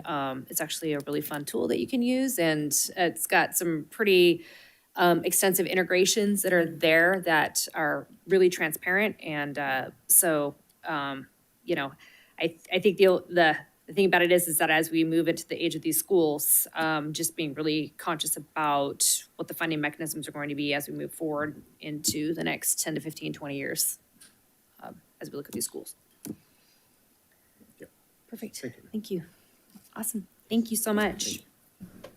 All right, we will move on to item B, the 2026 California School Dashboard Local Indicator Self-Reflection. We're going to invite Elena on her Zoom to cover this. Hi, Elena. Welcome. Hello, good evening, President Larrett, members of the board, and Superintendent Swanson, and my esteemed colleagues. It's a pleasure to be here tonight. Unfortunately, again, not in person, but thank you. I have a couple of things before I jump into the report. Tonight, you approved on consent agenda, the LCAP, which included the budget overview for parents, and then also the LCAP addendum, which includes the federal, it's a separate LCAP, and it's the federal dollars such as Title I, Title II, et cetera. I also wanted to make mention that you also approved the LCAP for the Folsom Cordova Community Charter, and they also have included the budget overview for parents. And separately on that same budget, on that same agenda item, you'll notice that they have their local indicators included. And I want to highlight the fact that Mercedes and her team at Folsom Community Charter have met all of the indicators as reported on their local indicator plan. So I will jump into ours, and tonight's report highlights our progress on the California Schools Dashboard Local Indicators, which provides an opportunity to reflect on how we are serving our students, our families, and staff beyond the test scores alone. So test scores matter, but there's other factors that contribute to the student, staff, and success in our schools and district. So while test scores are important and they tell us what the students know, the local indicators tell us how our systems support and the relationships that we're creating for those conditions to help students succeed every day. So with that, excuse me, I'll go ahead and begin our report. Next slide, please. Just a little background, we take local data, which is set on benchmarks and includes attendance, but also the community voice. You'll recall that often we gather community voice through surveys. Data Walks provides a lot of our community voice, which we gather from parents, students, our teachers, our administrators, our classified staff, a number of members that are here with us for our, in our district, supporting our district and our student success. Next slide. When you think about the trajectory of the LCAP, this is where we are with the local data that's reported on the dashboard. We usually have been getting that in December. We take a look at the local data, but then from there, we look at the indicators, and you'll see where that falls in next. So with that local data, then that information comprises the LCAP. All right, next slide. Really quickly here, the state indicators that are seen, you know them like language arts, mathematics, graduation rate, et cetera. The local indicators are also state priorities, and they're represented in number 1, 2, 3, 6, and 7. On the next slide, you'll see them broken down between state indicators and local indicators. So next slide. So you can see on the green, those are the state indicators that I mentioned, like the academic indicators. And to the right in the blue are those that are locally measured, okay? And that's what I'll be reporting on today.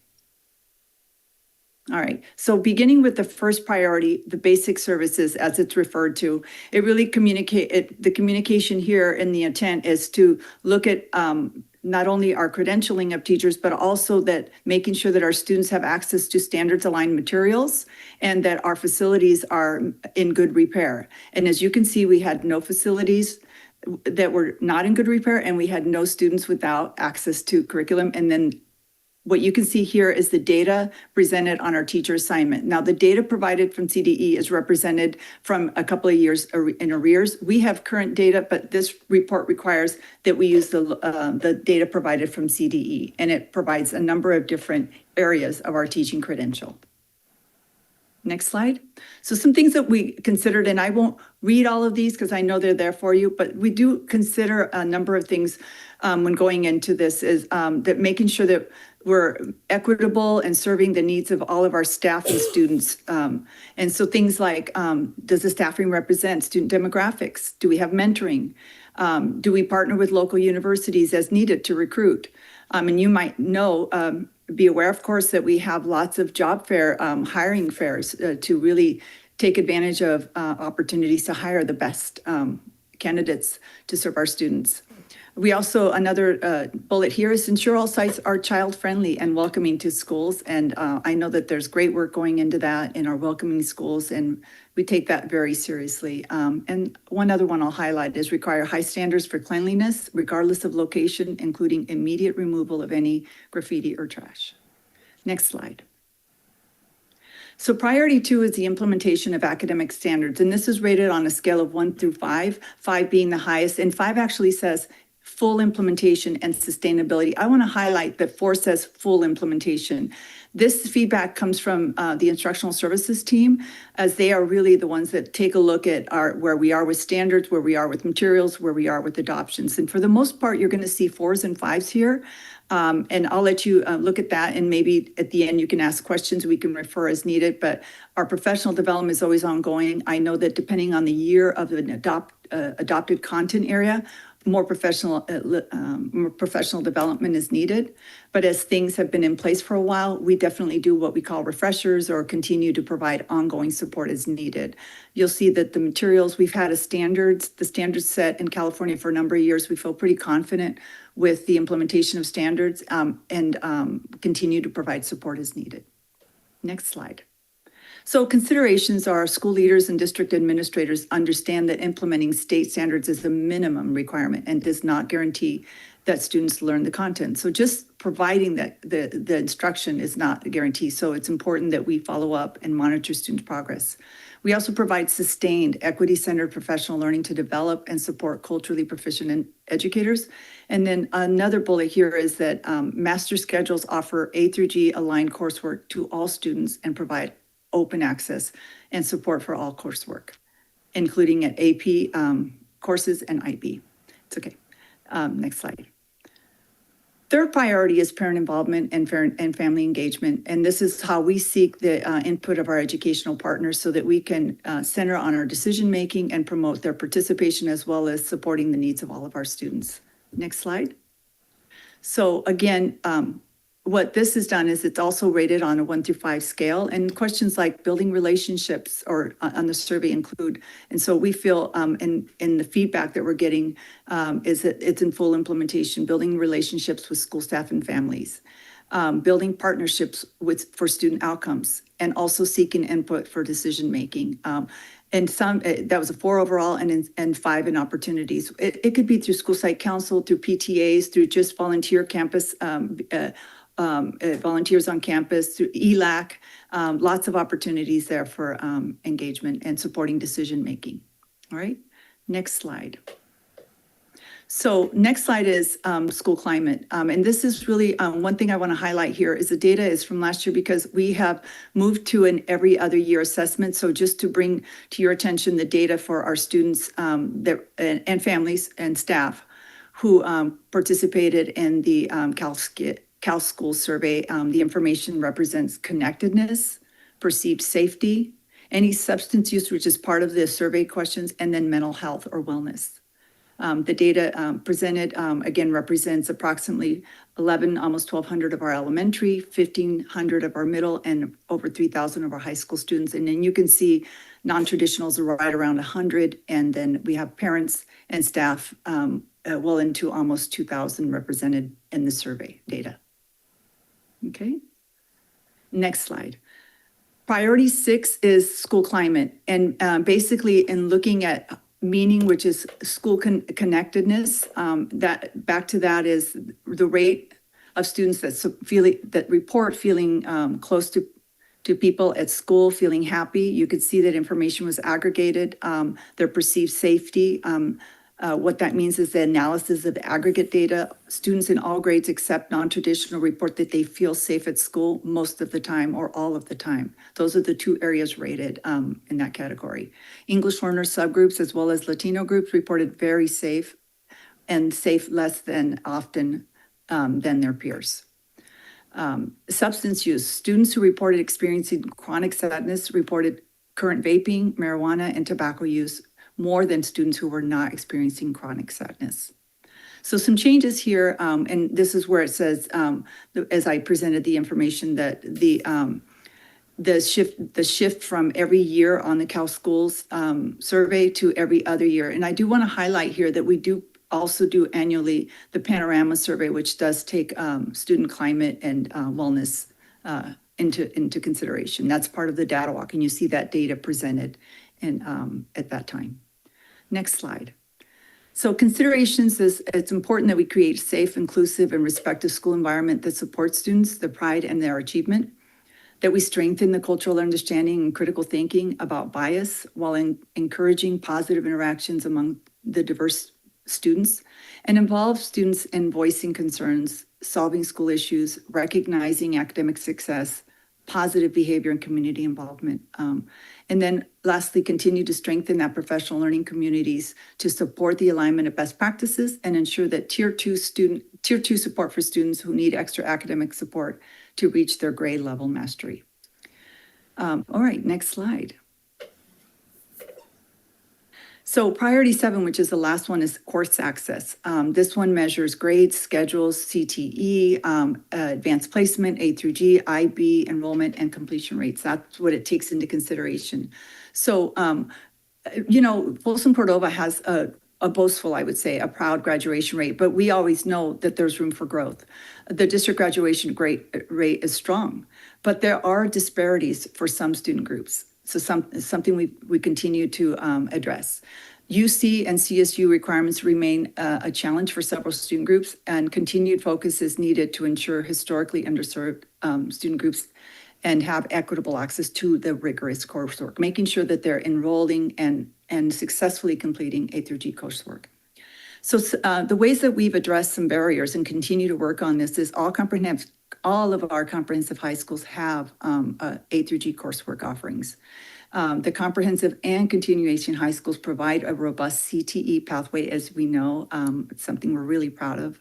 Expansion of A through G and CTE opportunities continues at independent study sites.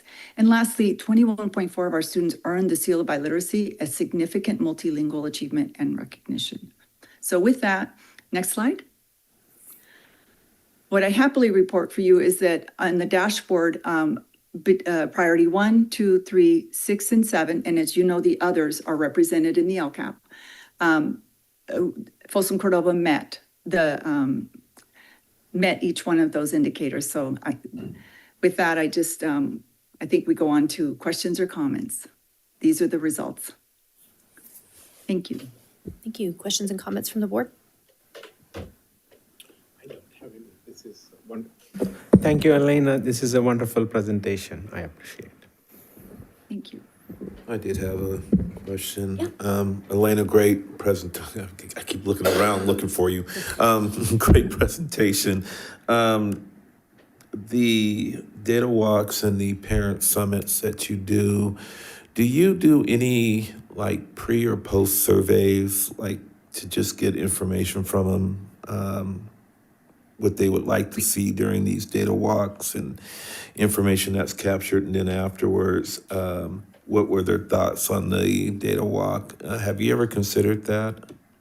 We always do what we call an evaluation at the end of our presentations, but more importantly, you'll know that we have the thought exchange where there's an opportunity where they, all members, not just our parents, but our students, our bargaining groups, our certificated and classified, where they have an opportunity. And a couple of the questions in there are, what are the things that you enjoy, like, and I'm not clear on remembering them right now, but the things that you like and want to continue seeing. What are some things that you wish would change or improve? And lastly, what are some ideas that are not included here? And that really offers, but really where we get a lot of good feedback, and some of that was presented, and I believe in May from me, where I did a summary of the survey feedback from our educational partners.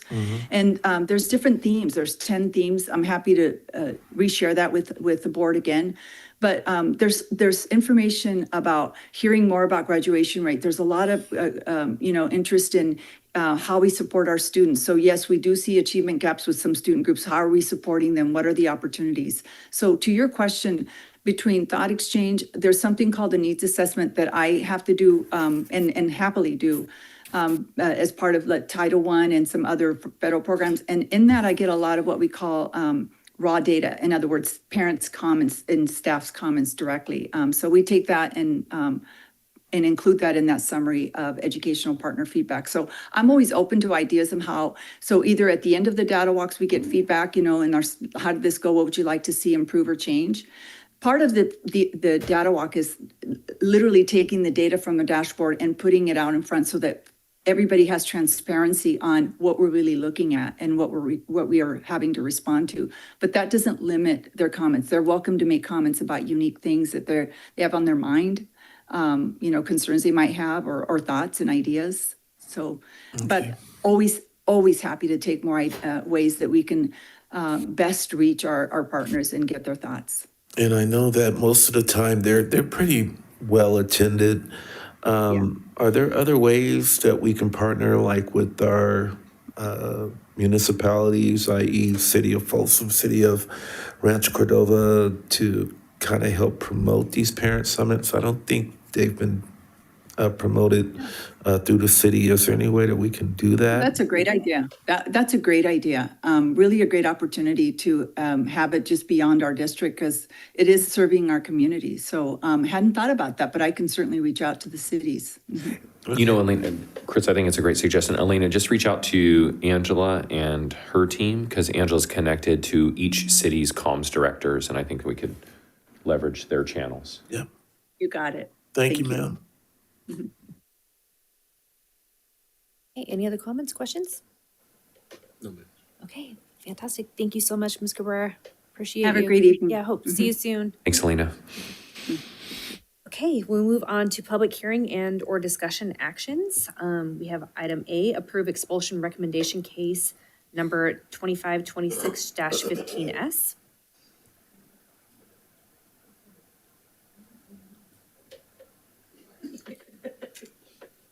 Entertain a motion? Yeah. I'll move. Moved by Mr. Reed, I'll second. second by Mr. Chalem-Sherla. Mr. Reed? Aye. Mr. Chalem-Churla? Aye. Mr. Clark? Aye. Ms. Larrett? Aye. Motion carries 4-0. Thank you. Moving on to item B, approve addendum to 2526 superintendent employment contract. I've invited Sean, in the absence of Dave Bird, to come up here to talk briefly about this item. Yes, good evening, Board. So this item is an addendum to our superintendent's contract to add language so that if the superintendent receives a positive evaluation, an additional year of the contract will be extended by a year. We call it an evergreen language. Just so the Board is aware, under the Ed Code requirements, there still has to be a process where each year it's reported out by the Board that this occurs, but it will make it so that we don't have to do an addendum document every year to extend the contract. So, Fantastic. Thank you. Questions from the board? Yeah, just one question. Correct me if I'm wrong, but most, if not all, of the regional school districts have similar provisions in their superintendent's contract. Is that correct? it is normally standard in the contracts. All my previous superintendents have always had it, yes. Looks like no public comment. Any other questions? Okay, I'll entertain a motion. I'll move. Moved by Mr. Clark, I'll second. second by Mr. Chalem-Churla. Mr. Reed? Aye. Mr. Chalem-Churla? Aye. Mr. Clark? Aye. Ms. Larrett? Aye. Motion carries 4-0. Thank you. Okay, we'll move on to item C, public hearing, special education local plan, SELPA, local plan, section A, contacts and certifications, section D, annual budget plan, section E, annual service plan, and attachments for 26-27. And with that, I will open the public hearing. Does not look like we have any public comments on that. So with that, we will go ahead and close the public hearing. And we'll move on to item D, approve special education local plan area SELPA, local plan, section A, contacts and certifications, section D, annual budget plan, section E, annual service plan for 26-27. Yeah, I'd love to invite our Executive Director of Special Education, Jason Stricker, to the podium to answer any questions. He doesn't have a presentation, maybe a couple comments, but to answer any questions you may have about our SELPA. Good evening, President President Larrett, trustees, and Mr. Swanson. This is our annual plan. SELPA plans are in a 3-year cycle. This is just an annual review for us, which each year we have to update section D and E. So are there any questions? Any questions from the board? I'm good. No questions? Okay, does not look like we have any public comments. So with that, we will entertain a motion. I'll move. Moved by Ms. Chalem-Chella, I'll second. seconded by Mr. Reed. Mr. Reed? Aye. Mr. Chalem-Chella? Aye. Mr. Clark? Aye. Ms. Larrett? Aye. Motion carries 4-0. Thank you, Jason. Okay, we'll move on to item E, adopt resolution number 06-18-26-64, resolution of the Board of Education of the Folsom Cordova Unified School District ordering an election and establishing specifications of the election order. The Board of Education adopted resolution number 06-18-26-24, resolution of the Folsom Cordova Unified School District ordering an election and establishing specifications of the election order. That is it twice. Welcome, Mr. Martin. Good evening, crew. So what we're going to do this evening is, before we get to the point of the resolution conversation, we wanted to share some information. So this evening I have one of our public relations consultants. This is Nanette from Peregrine Strategies. She's going to come up and just share some of the work that we did around communication and outreach for the last year or two, and then also the survey information around going out for a district-wide bond. After that, we're going to take a look at our SFIDs and what funding we have available right now and where we stand on those locations and the projects in that area. We're also going to look at enrollment projections around schools and some of the capacity issues that we're dealing with, and then some next steps and staff recommendations before we get to the point of talking about the actual resolution as well. So at this point, I'm going to hand it over to Nanette, who's actually going to talk a little bit about the surveys that we've done and the outreach activities. So.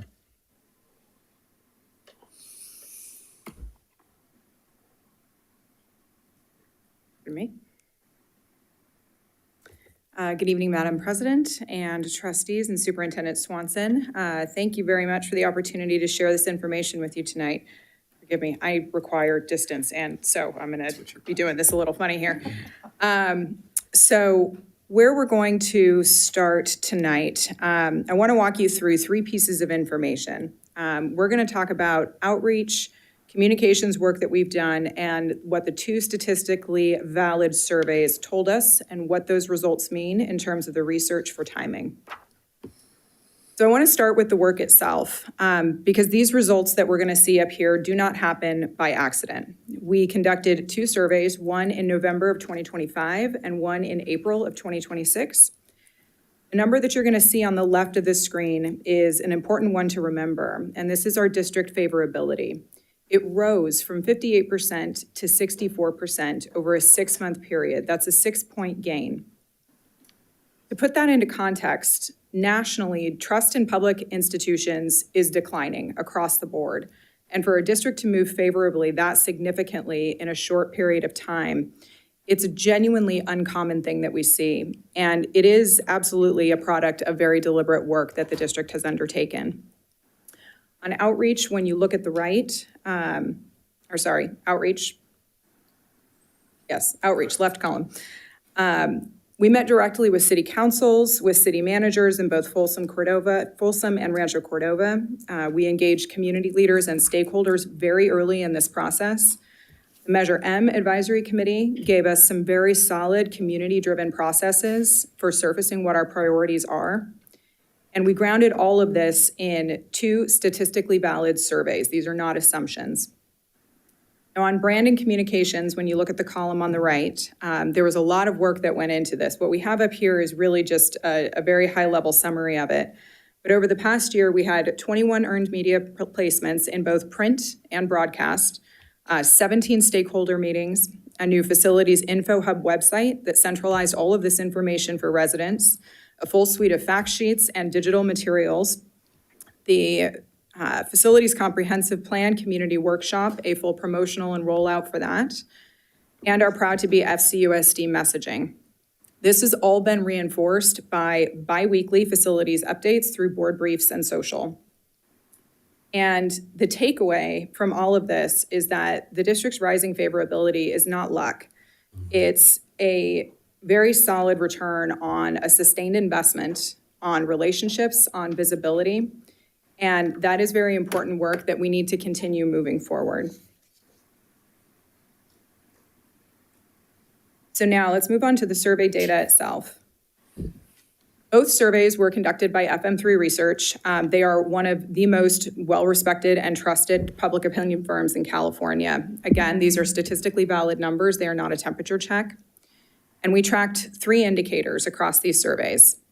Favorability, which you've seen, that is up 6 points to 64%. The second number, the one in the middle, 58% of residents recognize the need for additional facilities funding across the district. So approximately 6 out of 10 people see that there is a need there. They understand what it is. They understand what the process is behind this.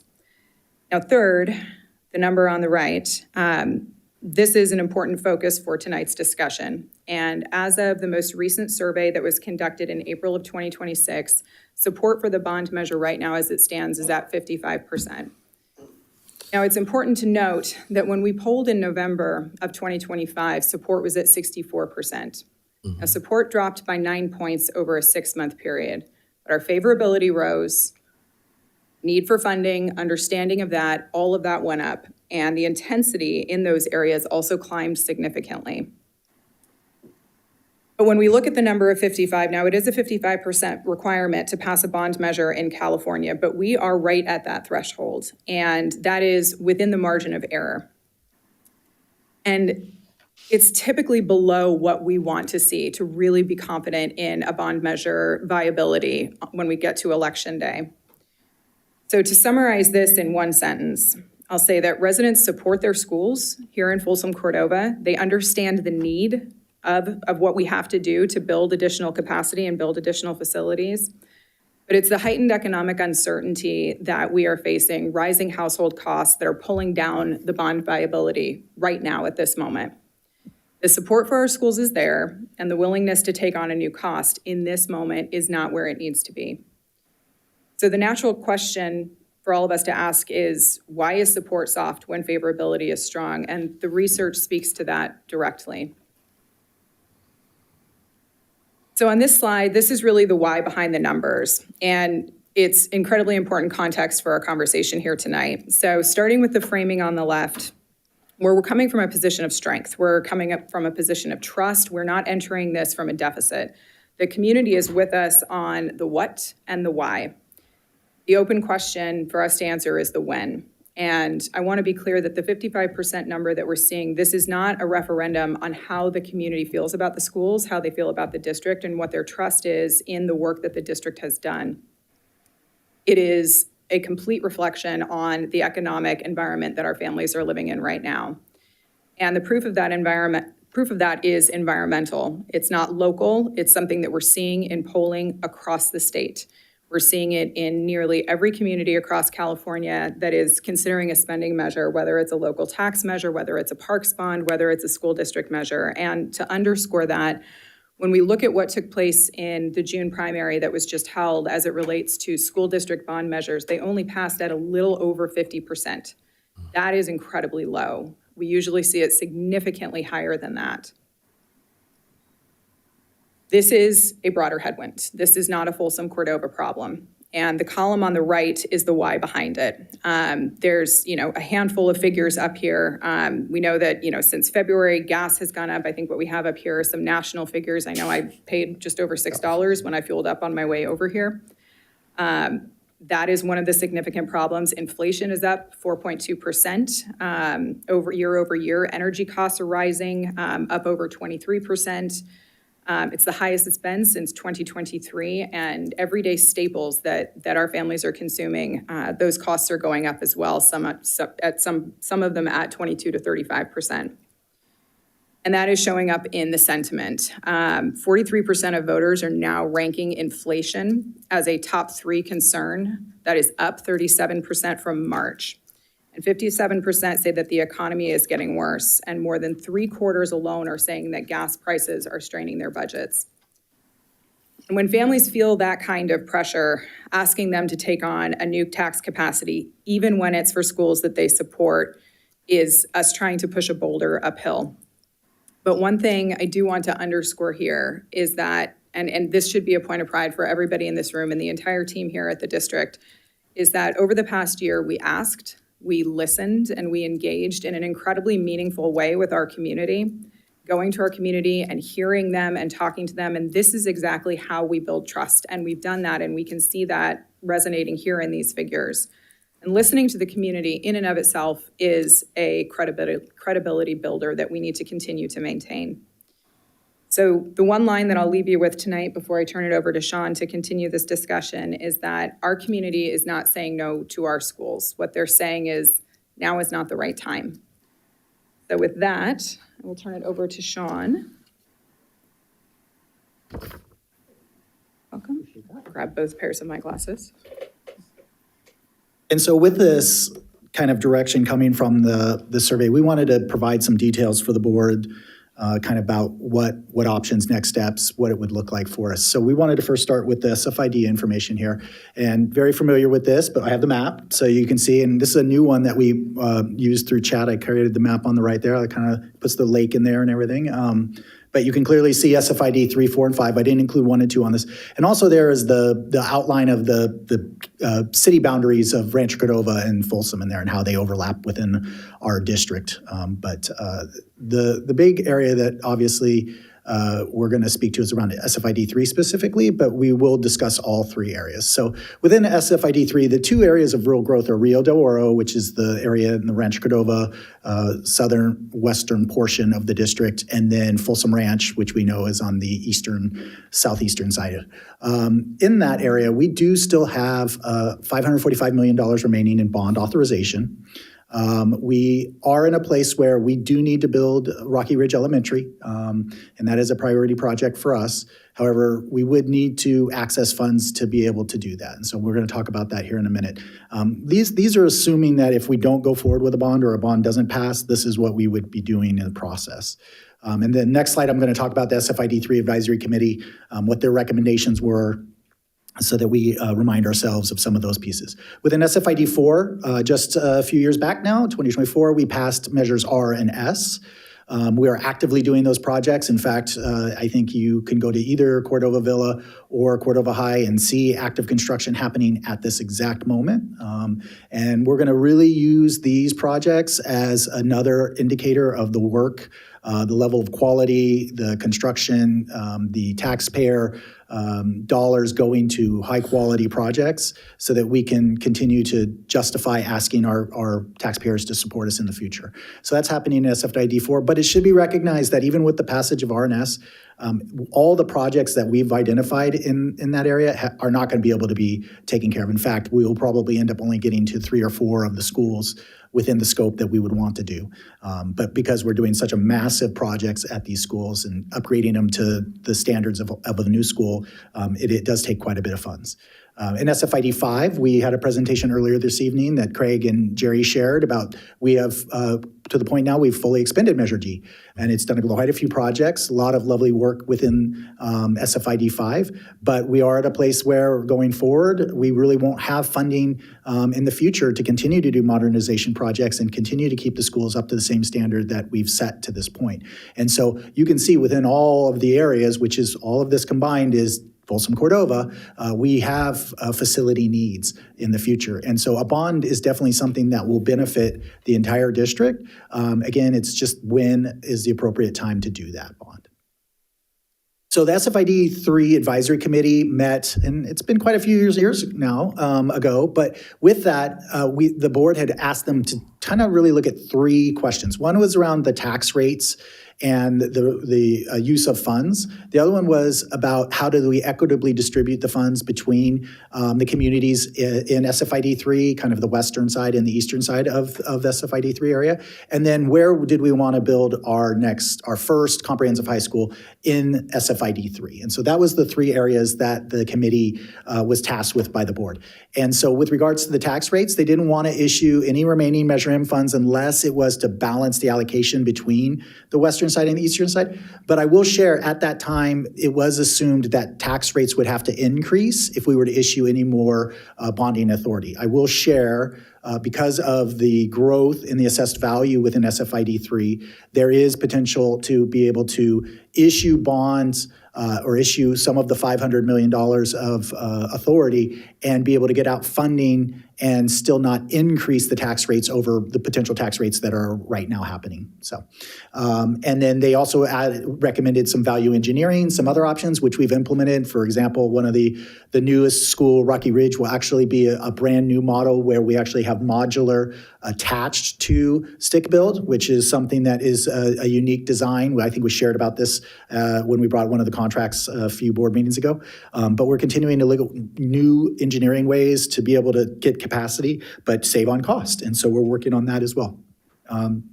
Equitable funding. So the committee worked together to recognize that the funding that was coming in from Measure M, we needed to make sure that both areas of the community received schools and facilities with those funds. And so because the majority of the development had been happening in the Folsom Ranch area, a lot of the funding, initial funding that had been dispersed had gone to those projects. And so the committee recommended that we allocate of the remaining funds that were available of the previous issuances. There was about $100 million, about 90 of it, I think, was from Measure M, would be allocated to the western side to develop our specialty high school, right? That's our Three Rivers Academy, Innovations Academy, TRIA. And so those dollars are being held to work on that project. You guys all know that we're working on acquisition of property and doing a lot of things. And we're just on a hold because we're working through some of the red tape that comes along with that. But those dollars are there. And then the remaining dollars, which is the $500 million and some change, was recommended to be split between those two communities. So one would be on the western side, one would be on the eastern side. So it more or less leaves about $272 million available for each side. When those funds will be accessed is dependent on when we need the funds and also tax rate and some of those things. But there are funds available there. And then the last item was the next high school location. It was agreed that the next high school, the comprehensive, would be in the Folsom Ranch area, planning area, but we would then also work on building a small specialty high school on the western side, and that's what we're doing. So just project-wise in the SFID3 or Measure M area, we have the Rocky Ridge Elementary that is slated to open in 28-29. That's our next elementary school. We have Buffalo Creek High School. Remember, Buffalo Creek it's actually going to be a high school, middle school, but it's in phases. So we would build the high school first, and that would be a phase one. You see a date there of 2031. That is further out. The last time we presented the board, it was a 2030 opening. So in here, we're projecting a year out, and we're going to show how we can make that work. And then the Three Rivers is planned for 2029. That date is in limbo based upon ability to purchase that property and get through that. So, and then there will be some temporary housing that may be necessary, will be probably necessary based off of those timelines to house some of our students. So. Continuing on, this is just one more slide. We didn't really put a ton of information here in Measure M because our recommendation is that we come back to the board in August and do a presentation just around SFID3 and Measure M if the board decides not to move forward on a bond for 2026. But want to share that the assessed value in SFID3 has continued to grow, outpacing what WAR projections have been on our past bond issuances, which is then giving us more capacity to access funds sooner. You can see the blue bars are the previous year's SFID tax rates. You can see at one point we were up over $380 per $100,000 of assessed value. That did drop, and that's because of that AV growth that we are talking about there. And so right now at this point, we are around $176 at the current rate. And so the other big piece that we have is that Rocky Ridge Elementary, to be able to get that school in place in time before the 28-29 year, we would need to access funds pretty quickly here in the next fiscal year. And so to do that, we would need to issue some bond proceeds from Measure M. And I put a tax rate below 200. Realistically, we think we could make it so that it's probably around that 176 mark even, so that they wouldn't see a rate increase potentially. So that's just kind of a high level, but again, we're going to be coming back with more detail in August. We'll be bringing that information to the group and providing more details and expectations and breakdown of cost. So we wanted also just include some of the steps that the staff has taken based upon input from the community, from the board, through these processes. We just recently approved refinancing of some of our debt at a last meeting. And so over the last 2 years, we've refinanced and saved about $20 million in taxpayer debt. Since 2014, we've saved over $30 million. We have more or less maximized our developer fee collection level. We are the highest. We collect level 2 fees. We are the highest in the area, trying to maximize the fees that we can get from new developments that are coming in. We also, as the team shared earlier, we maximize every dollar we get in state facility funding. And that, again, all of those things help to decrease the amount that we have to ask from our local community and taxpayers. Again, cost reduction strategies, shared all of that with you already. One of the things I think we're really working on right now is we're working on, obviously, negotiations for land acquisition for Rocky Ridge and our high school and other activities.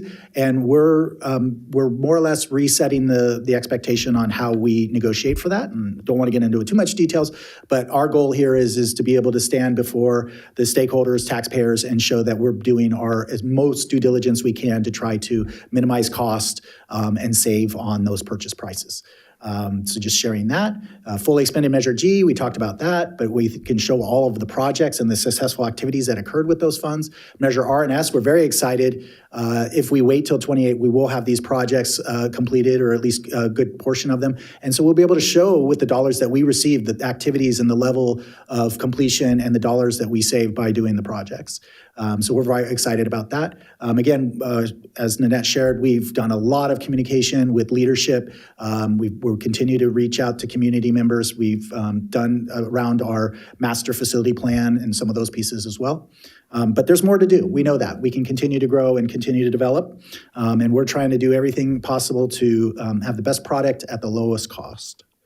So let's look at enrollment projections next, because obviously this is the driver of all of these conversations, right? We have kids moving in.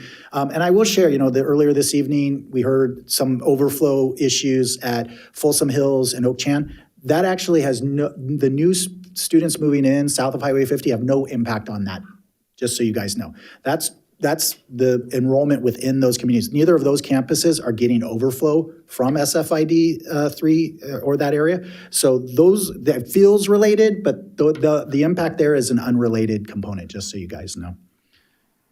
So this is all of our elementaries. And what we did here is we assumed a 95% capacity rate of the enrollment that you could take at a school site. So we're automatically reducing by about 5% of what the total capacity could be at a school site. With that, that's the first number you see. The next is all of these numbers we're going to see were projection numbers as of October. That was from our demographics study that we did with October seabeds that was presented to the board in December. Okay, so it's not that old of data, but the truth being told is the 26, 27 number, the actual number it is different than these numbers, but it would be very hard for us to drop numbers in for projection purposes. So we want to just be consistent and clean. And really, you're trying to get patterns here. You're not trying to get exact numbers, right? It's about direction here. Barometer, not temperature, right? And so what we're trying to see here is, if you see the ones that have kind of the yellowish bars, those are ones that the enrollment is in excess of 100% at 95% capacity, meaning the capacity number that we have there, the actual enrollment that would be going to that school site exceeds that. That means we will have to move kids off of that campus or add capacity. And so the first two that are on there that are like that Alder Creek and Mangini, that's a known factor. We've already been doing that. Those students have been moving on to San Jose Gallardo, Gold Ridge, and other campuses. And so we have campuses, students over there. Just for a point of reference, we have the Academy, the Theodore Jude Academy. 70 students of the Academy come from Mangini or Alder Creek. So just so you guys know, a lot of students move up in there in that region as well. So that's a combination of all those. You do see Sundahl is yellow in one box, but it's only one student over, so that will be balanced. Both Carl Sundahl and Williamson are historically right at kind of their capacity levels. They're always a little tighter. But if that happens, we do occasionally have to have students roll out of their homeschool location onto another campus when we do that. The other two is STEM. Riverview STEM and Theodore Judah are the other two that are highlighted. Riverview STEM, I will share, they go into the red or the yellow there, and that's because in 2016, 27, 28, we're adding 7th and 8th grade. And actually, we're only adding 7th grade. We're actually going to add 1 grade at a time. But the projection for the portable or the modulars that we're putting in there is not included in their capacity yet. So once we add the modulars in, the capacity will be sufficient. And we actually did, the Riverview STEM number does include the 2 classrooms that we added this year. So that's why the 490 is included. That's why the number fits. And both Riverview and Theodore Judah have academies, so we always have a waiting list for those. So that's why they always go right up to the number. So that they're always going to be right close to 95 to 100% of capacity because we're taking the students in, right? And so that's why those programs kind of have feeder patterns that allow for that. So across the board, what you're really seeing here is Mangini and Otter Creek are just going to continue to be above. We're going to continue to roll kids and transfer kids out of their homeschool location until we build the next school, which is Rocky Ridge. And so once Rocky Ridge opens in 28, 29, and once that would come in place, then what would happen is the students that are on Otter Creek, the Mangini Ranch students, those numbers would drop correspondingly. One of the other locations I was going to talk about was Gold Ridge. Gold Ridge, you'll notice that their number jumps in 3031. Do you see that jumps from 450 to 510? That's because of the planned development that will happen in south of Highway 50 and SFID 3, but we adjusted the boundaries and some of that goes up there. So really those students would probably feed down. When we opened another school, they would feed back down into one of the SFID 3 South schools too. So just kind of moving around all the students. So there will be obviously boundary changes once we open the next school, but there's definitely a need there. The need will grow. And to be honest, when you open a new school, the numbers jump even higher than what we're projecting because when a new school happens, then additional students come in and feed in from other locations. And you see definitely an uptick in home sales and things like that once the school opens. So this is on the elementary side. This is where we are. We do know we need school. We do understand that, and that we do have capacity at this point. We continue to have capacity at the other school sites. You can see the schools across that have capacity for that. So middle school. So this is just going to focus on the east side of the district. On the west side, Mills, Mitchell do not have capacity issues. So didn't need to put that information up here at this time. But what we want to show you here is both Folsom and Sutter on here. And again, it's at 95% capacity level, not 100%. And we have 3 functions. We have optimal, functional, and maximum. And so what does that mean? Optimal means that every teacher has their own dedicated classroom. There's space for the programs. You know, if there's any kind of program activities, we have space for all of those things. No one has to share space, all of that. Functional is where we normally are somewhere between optimal and functional. The functional cutoff line is where classrooms are shared and programs have to be moved or accommodated elsewhere because of issues of capacity. And then maximum, when you hit the maximum, you're exceeding the ability to have any place for students to be, and you're rolling students over at that point. There's not capacity for students. So at the middle school level, you can see here, Folsom Middle at 1734, 1775, they're between the optimal and functional level, and that's why they're white. But then you see in 28, 29, they do jump into past the basic functional level, and they're at the next level up. And so you can see that number continues to grow. However, if you notice Sutter's numbers, Sutter is between that optimal and functional level, continuing on, and they actually continue to drop. They actually start dropping about 50 students. They go up for 1 year and then drop, and then continue to drop some more there. And when you combine those two, you can see that we actually are right in there between optimal and functional for that entire window of time. Now, that does mean some rebalancing of where students would be going, but what we're saying is we do have capacity over this window of time. And so this is why right now middle school is not a priority for us over elementary or high school, right? Because we have capacity to absorb those students within our existing systems. And this does not include the need to add any additional portables or any additional classrooms. We think we have existing classroom capacity for all those students. So this also does not, do these numbers also include kids who are transferring from like Mills or Mitchell up into a Folsom school? it does. There are already existing transfers, and it includes So those there's kids. already, so those are already included in there too. So another functionality point would be to not have transfers as well. Yep. If we had to balance further. If we had to balance further. Yeah, exactly. But yes, and under all these assumptions, any inter-districts or intra-districts or school choice transfers are included in this calculation, at least at this point. So, all right, any questions on this one before I move to the high school? This one's probably the easiest one of all of them to kind of, okay, so here's high school. So we have Folsom and Vista, and then they are combined because of the location of the two. There's an ability to move some students around, and then you have Cordova High there at the bottom. So at Folsom High, you can see that they're bumping up to the functional level, past the functional level, and right up there. And then in 27, 28, they do go into that. And then they exceed the maximum level in 29, 30. And you can see those numbers going, I mean, you actually see 31, 32 with them with 4,000 students. Pollock Pines, my hometown, is 4,000 people. So that's a big school, or a small town, one of the two. And then Vista High, you can see there, Vista has always pretty much been above that. They've always been hot seating. That has been part of their model from early on. And so they've always been at a place where they've been above the functional line, and they've been doing an extra movement and some activities around that. And then you see combined, if we were to combine the two, they actually make it all the way till 30, 31, and then 31, 32, we just bump over a little bit there.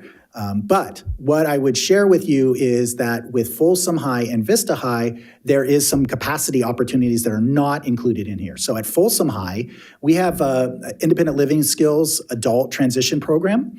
That these are students that are students with disabilities, and they are between the ages of 18 and 22, and so they are housed at Folsom High.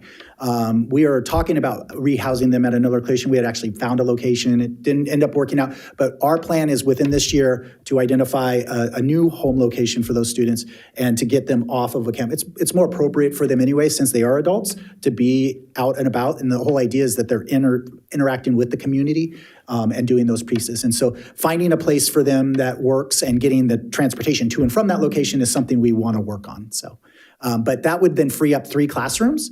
Now, we count some of those students already in our load, so that's why you don't get a 30-to-1 savings on that. It's a little less than that. It's 25-to-1. But in essence, there would be 75 more seats or 3 classrooms more available of capacity at Folsom High that would be available for us in 27, 28. That's not reflective in there. So you have that. And then at Vista. No, really quickly, do you know how many kids are choicing in from Cordova up to Folsom or Vista? About up to Folsom, there's about 200 kids. Sean, the numbers that you're showing under 95% capacity level for Folsom High, have you already reabsorbed the Folsom Lake High School classrooms into that number? I believe so, yes. Yes. Okay. And because those programs were absorbed in for 26, 27, so I believe those already are accounted for. Vista High, we are currently, the portables are actually there. We have 2 portables that we are going to install. We just have to get them all hooked up and all of those things. And so they probably won't be online till December. But for next year, for 27, 28, we will then have 60 more seats at Vista, which will bring up all of their numbers. And then there at Vista, as part of the original design, there were already pads put out for additional portables as well. Originally, it was supposed to be 4, but we're thinking only 3 because the portables we're putting in are larger than what the original pad design was for.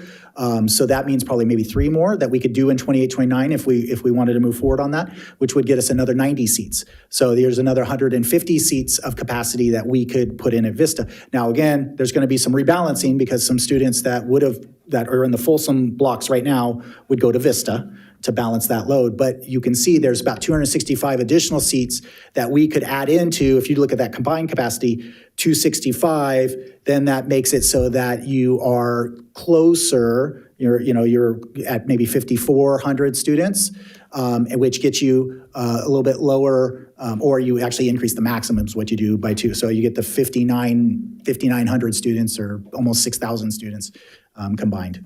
Plus, if we hit that maximum, we would trigger the non-school choice into Folsom. We could do schools. non-school So there would be choice as another well, yes. Possibly 200 Another seats. 200 students. I don't know the number at Vista, but there potentially could be. And that's why I included Cordova High, because I did want to know, where we are at Cordova. Cordova High does have a little bit lower loading standard in the classroom because of the IB model, but but still there is capacity there to grow that. And then just so as a note, once the new administrative library classroom wing is built, we end up actually gaining one net classroom there too, from the classrooms that we removed. So they'll actually have a little more capacity than the numbers that you see there as well.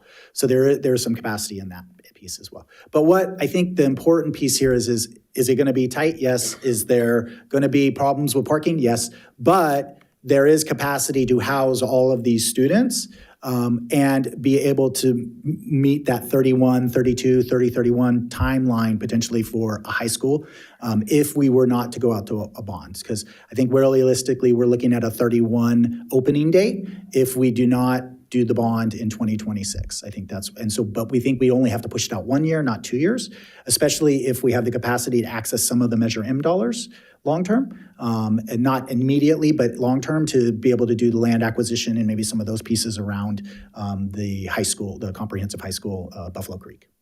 So, Sean, yes. If we are successful and are able to open up TRIA by August of 29, that would also be a little bit of a safety valve there as well. For sure. That could be up to 500, 600 students potentially that would be taken off of this.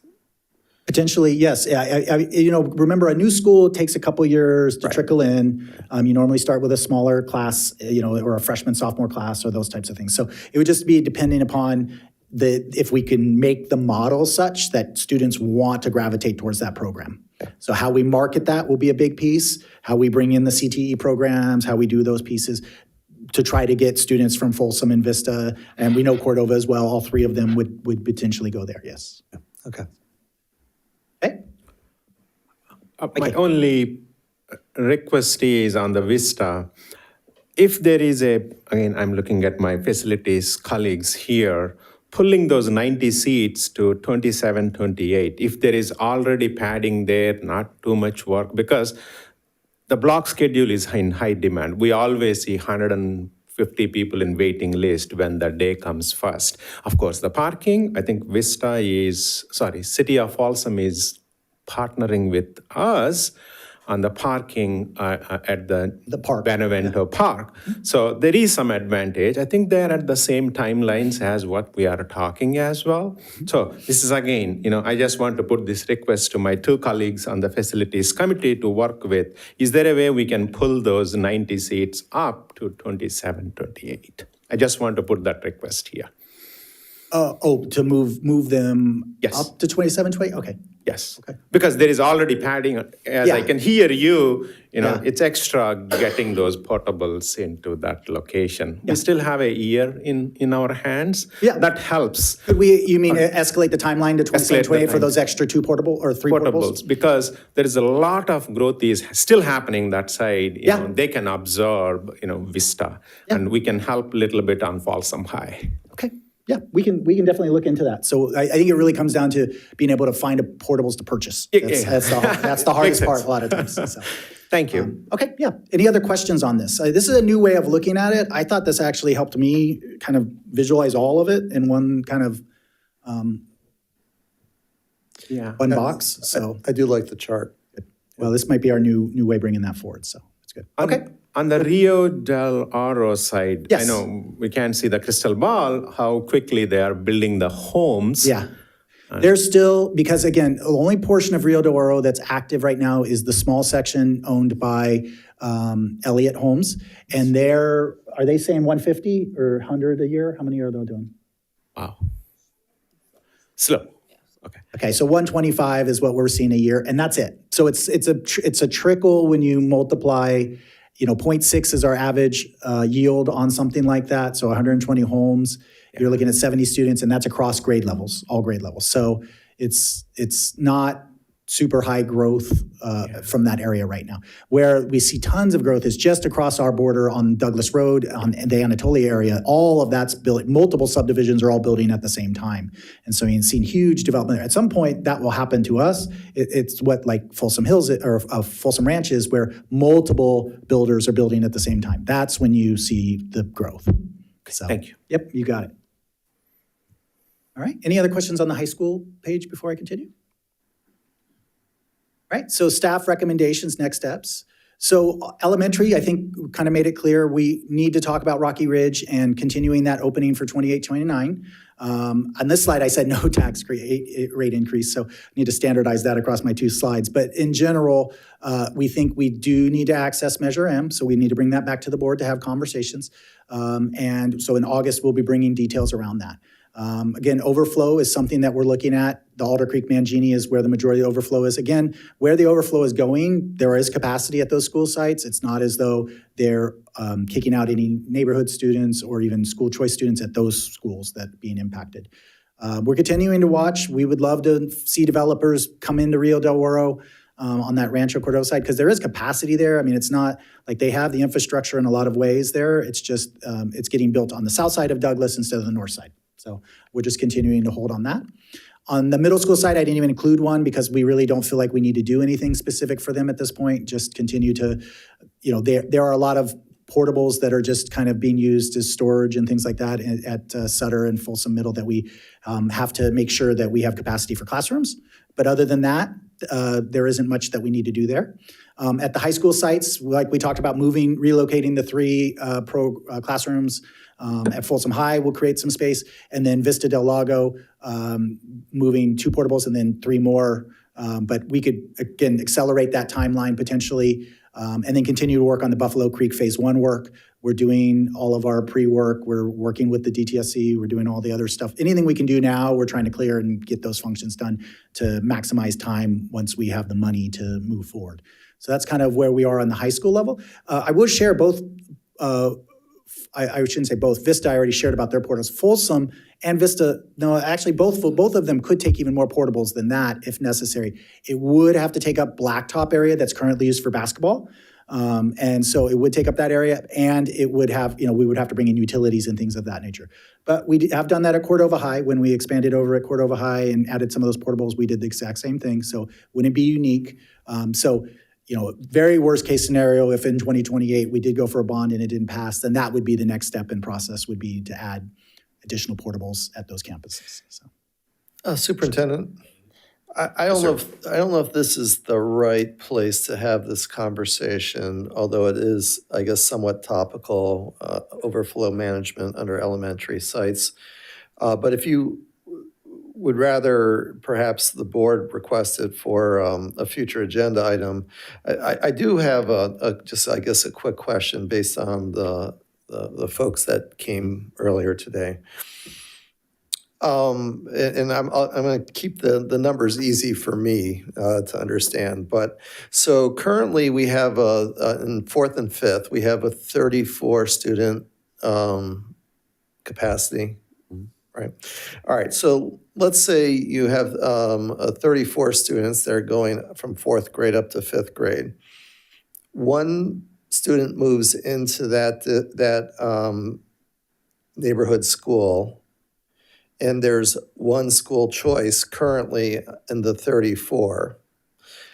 Do I take it how we've been handling it in the past is that the one new student that just moved in, because that's the home school, bumps the school choice student out of that, and which I admittedly was surprised. I mean, I know we spoke about this at the last meeting as well.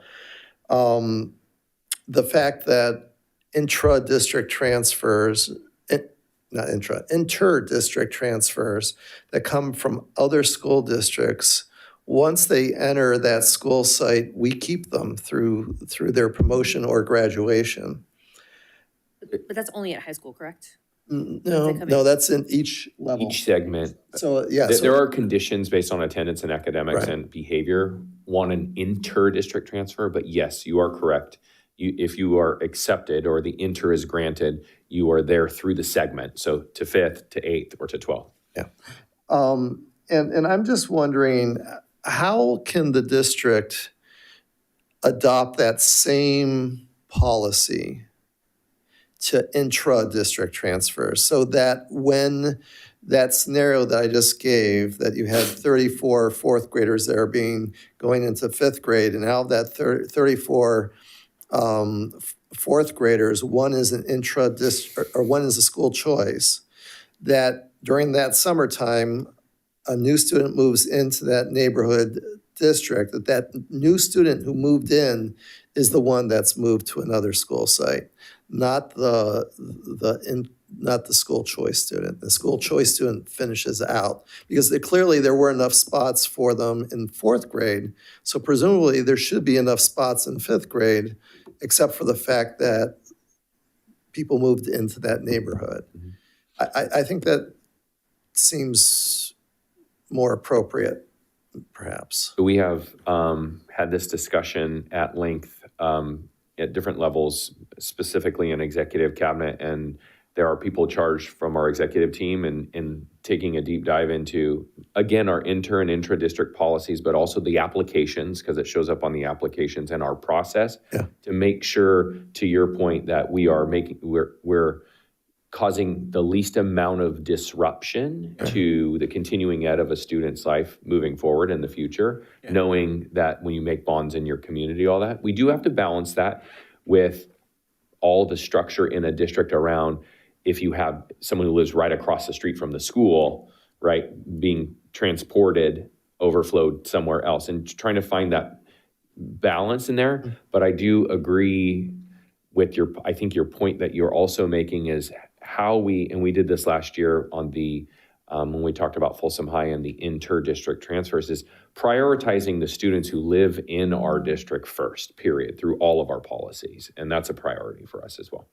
So the team's going to be looking on that and I'll be bringing that back, or someone from the team will be bringing that back to the board for review, or policy committee as well. Okay. Yeah. So it's a priority, for sure. Thank you. Any questions on this slide? Sorry for hijacking your slide. Thank you. I knew you were going. Thank you. All right. Quickly Yes. though, Buffalo Creek, you are coming in August, how things are going to work on the measurement dollars, right? Okay. Yes, August, we're going to come and make recommendations about Measure M, amount, next steps, and those types. And are we meeting with the Measure M committee prior to Well, that? I think that's going to be a facility subcommittee conversation. We'll talk around that because they answered the three questions, that we really, I think it's a little hard to go to them to ask them because we don't normally ask the other SFID areas when we're going to issue. Well, and I definitely would on a comment on this is when you look at the tax rates in 2022, when we originally started talking with the Measure M committee, the conditions have changed. Yes. And so I think that's the other thing that we have to kind of look at is that the conditions in 22 are not what they are in 26 when we started having these initial conversations with that and with that particular committee, because it would have not been prudent on our part to release any additional Measure M's, but the conditions have changed at this point. So I think that's kind of the trigger point of a little bit of a difference between then and now as far as not reconvening that committee, because the point of the committee was really how do we maintain those tax rates?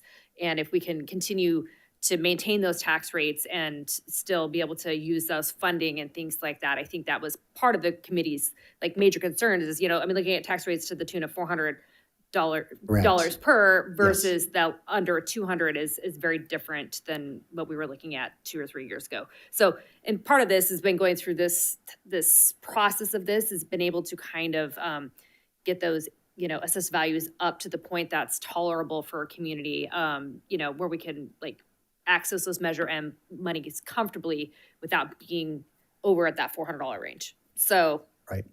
And I think it is part of the conversations we had with the larger community is if they have authority in that area, I think the larger community spoke to, we want to make sure that everybody's paying their fair component of that. And so accessing Measure M would be the appropriate way to do that. So, yeah. And my only one request though, on the middle column, high schools, it's my personal feeling, we should add the specialty school in that list because we are actively working on it. For sure. Because Cordova, I just want to make sure the fair, somebody is reading this slide, it's fair because we have been working on for months and months on the Cordova specialty high school. Yeah, the Three Rivers School definitely is one up on there, yes, for sure. Yeah. Okay, very good. We have a space for that already. You got it. Yeah, there's extra space there, so. All right. So recommendations from staff. So this is a staff recommendation at this point. We normally don't give you guys recommendations, but we felt like with the structure of what we were asking originally, it would be important that we did so. First one is wait until 2028. You heard the information from Nanette, the timing. survey. And we really talked about this, about whether or not to bring, a recommendation to say yes or no. But the reality is the district has never passed a district-wide bond, right? We want to make sure this thing is successful because this will set precedent for the district going forward and will have such an impact. We all know a district-wide bond is the right thing for students in the district, and so we do not want to take any chances with that. And so we want to make sure we have done everything in our power to make sure that passes. And just from November to when we just did the survey, we saw that significant impact and decline. And so, it's just not the right risk to reward opportunity for us. So that's why we're recommending not going forward. And then we do believe we do need to move forward, continuing on Rocky Ridge to build that through. And then we have plans for the secondary sites, the high school sites, to be able to have capacity there. And then we adjust the timeline for the high school out 1 year to 2031 opening now. So we're talking August 2031. So we're pushing 2 years out on the bond, but we're only pushing the high school out 1 year because we think we can get a lot of work done, especially if we can access some of the Measure M dollars to do some of the land acquisition, some of the other work that we can do so that it's ready to go. So as soon as we pass the bond, we can issue and we can get out and start construction. I guarantee you the hard hats will be on the very next day. So that would be hopefully the plan with regards to the high school component. So, but I think it's nice to see that there isn't a lot of modular or portable needs. Like we can do capacity without having to create a lot of extra cost. So that's a positive as well. But that's where we are. Obviously, that's a snapshot at this moment in time with the information that we have available to us, right? Hopefully in 10 years' time, my next successor will say we made a good recommendation instead of a bad one and speak our name in high regards. So, but that is our recommendation at this time. So questions from the board. Obviously, if the board wants to, make a motion to move the resolution forward, they can do that. Otherwise, no one needs to make a motion, and we can just table the item and move forward if you guys want to do that. So. Question, so we wouldn't have to make a motion to table this for the record, I don't think you have to make, I don't know if that, because I've seen motions just die by not having a second, and then there's no action necessary to table. Okay. As far as I'm aware. You're right. It doesn't hurt to take a motion to table the item. So, yeah. I think we should. Well, you're the CSBA guy, go for it. I have no problem with that. If you don't mind, can you move one slide back? Yeah. The way it is in our Of course. case? Yeah, this is what you guys are recommending. Yeah. And if you make a motion, all three in one go, all three recommendations? Well, these are recommendations for move forward. You guys don't have to actually take action because this is not agendized for these recommendations. We're just going to, if just from consensus from the board, we'll just move forward with these activities. And so I think I heard a request to maybe bring back to look at moving the timeline up for the Vista portables. Other than that, it sounds like we have a plan for coming back to the board in August. And we'll be presenting the information for next steps. And then that's where we'll probably get some direction from the board to move forward on the activities.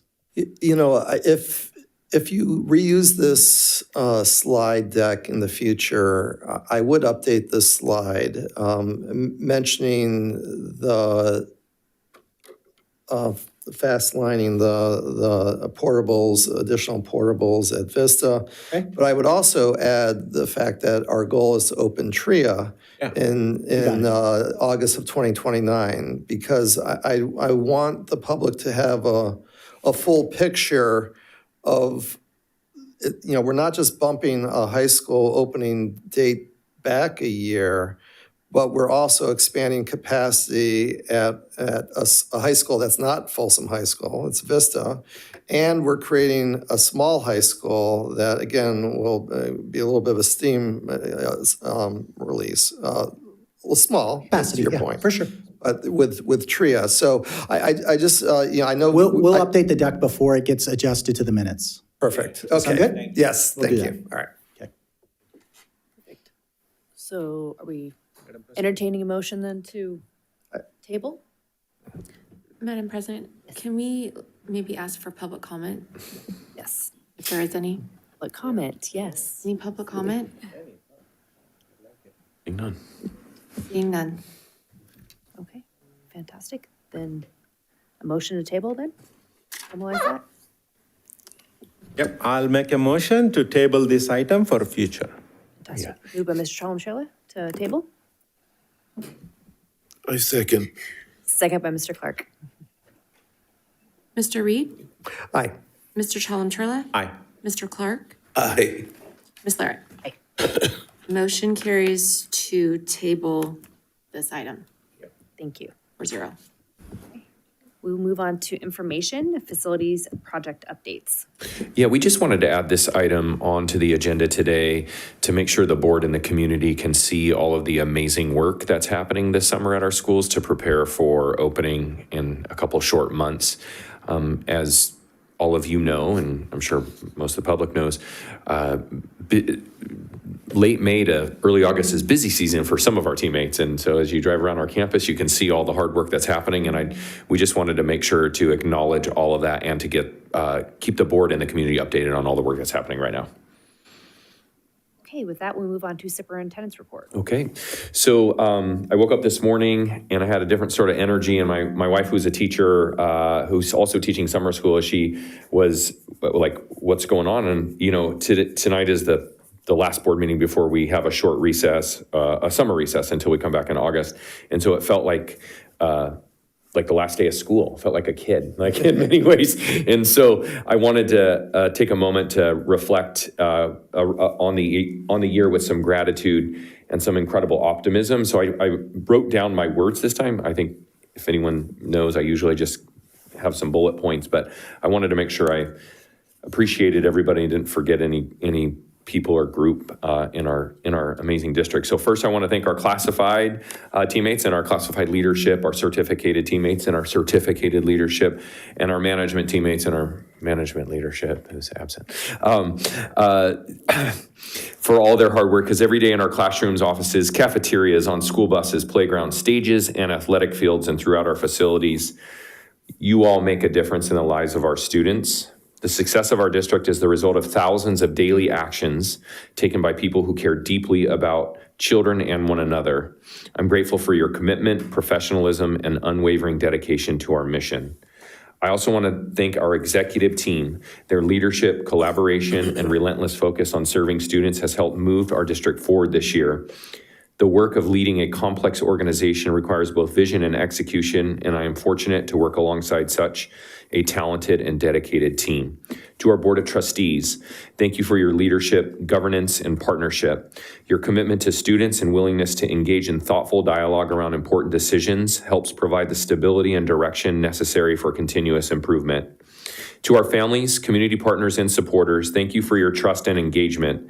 Public education is strongest when schools and communities work together on behalf of children, and we are fortunate to serve communities that care deeply about education. And most importantly, thank you to our students. Sad our two reps aren't here, but you are the reason we do this work. Your accomplishments, resilience, creativity, and growth continue to inspire us. We are proud of you and excited about all that lies ahead.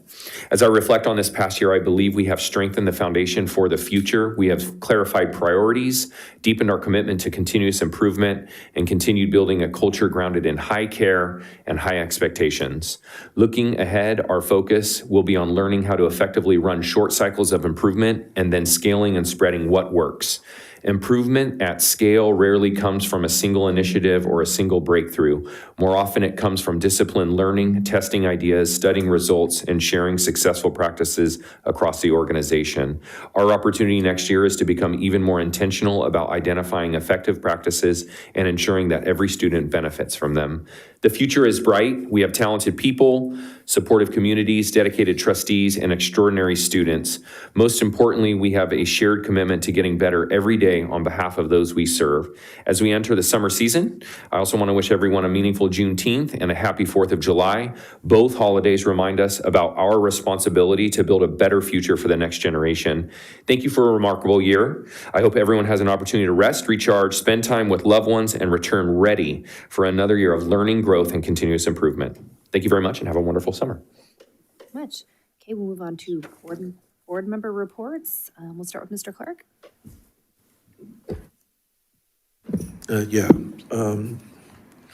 I'm looking forward to the final chapter of our graduation season coming up on the 26th with our summer school grads. I look forward to attending that graduation. Happy Pride Month. Happy Juneteenth to our staff and my colleagues on the board. Happy Father's Day. I know summertime is coming up and some of us will have an opportunity to take a break. I hope you guys are able to enjoy time with family and friends and make the best of this summer. So like the superintendent said, the chance to just relax and look forward to next year and be recharged. So that's it on my end. Thank you so much. Mr. Reed? I guess, got ahead of myself by a meeting because I kind of gave my school year end thoughts at the last meeting. So I don't need to repeat myself. So that's the good news. I don't really have a report, so no report. That's right. Well, I'm going to echoing again what Superintendent Swanson said, 1% better every year, right? At least I can speak to myself. When I was here the first 6 months, I think I took a oath in December and joined January full swing, and I was there only for 5 months. The school year ended. And I was using quite a few times City of Folsom reference because I came as a council member. I was 1% better from last time to this year. I'm not using City of Folsom. I'm using FCUSD, right? It's important, More than 1%. More than 1%. Yeah, more than 1%. It is, because what that means, I just want to, start with that big thank. You guys helped me a lot learning in last 16 months. I know some people say elected officials, their first 4 years is learning and they do something on their second season if they come back, right? No, we can. With the colleagues like this and team members like that, we can make a difference in our first season itself. I want to send that sincere thanks to you. And Swanson, thank you so much for including me in your school visits. I think I might have visited almost all of them with your help, right? It's wonderful. And Rishal and Martha, thank you. And thank you. You guys are already ready for 26, 27. I see that already. All the calendars are full and all the meetings are full, right? Again, my personal thanks to my governing team here. With that, I think it's a school. I think after a long time we are in the school mode, right? Holidays. My wife was asking when you are going to take a break during summer, when the schools are off. So. Thank you again, and thank you, Folsom.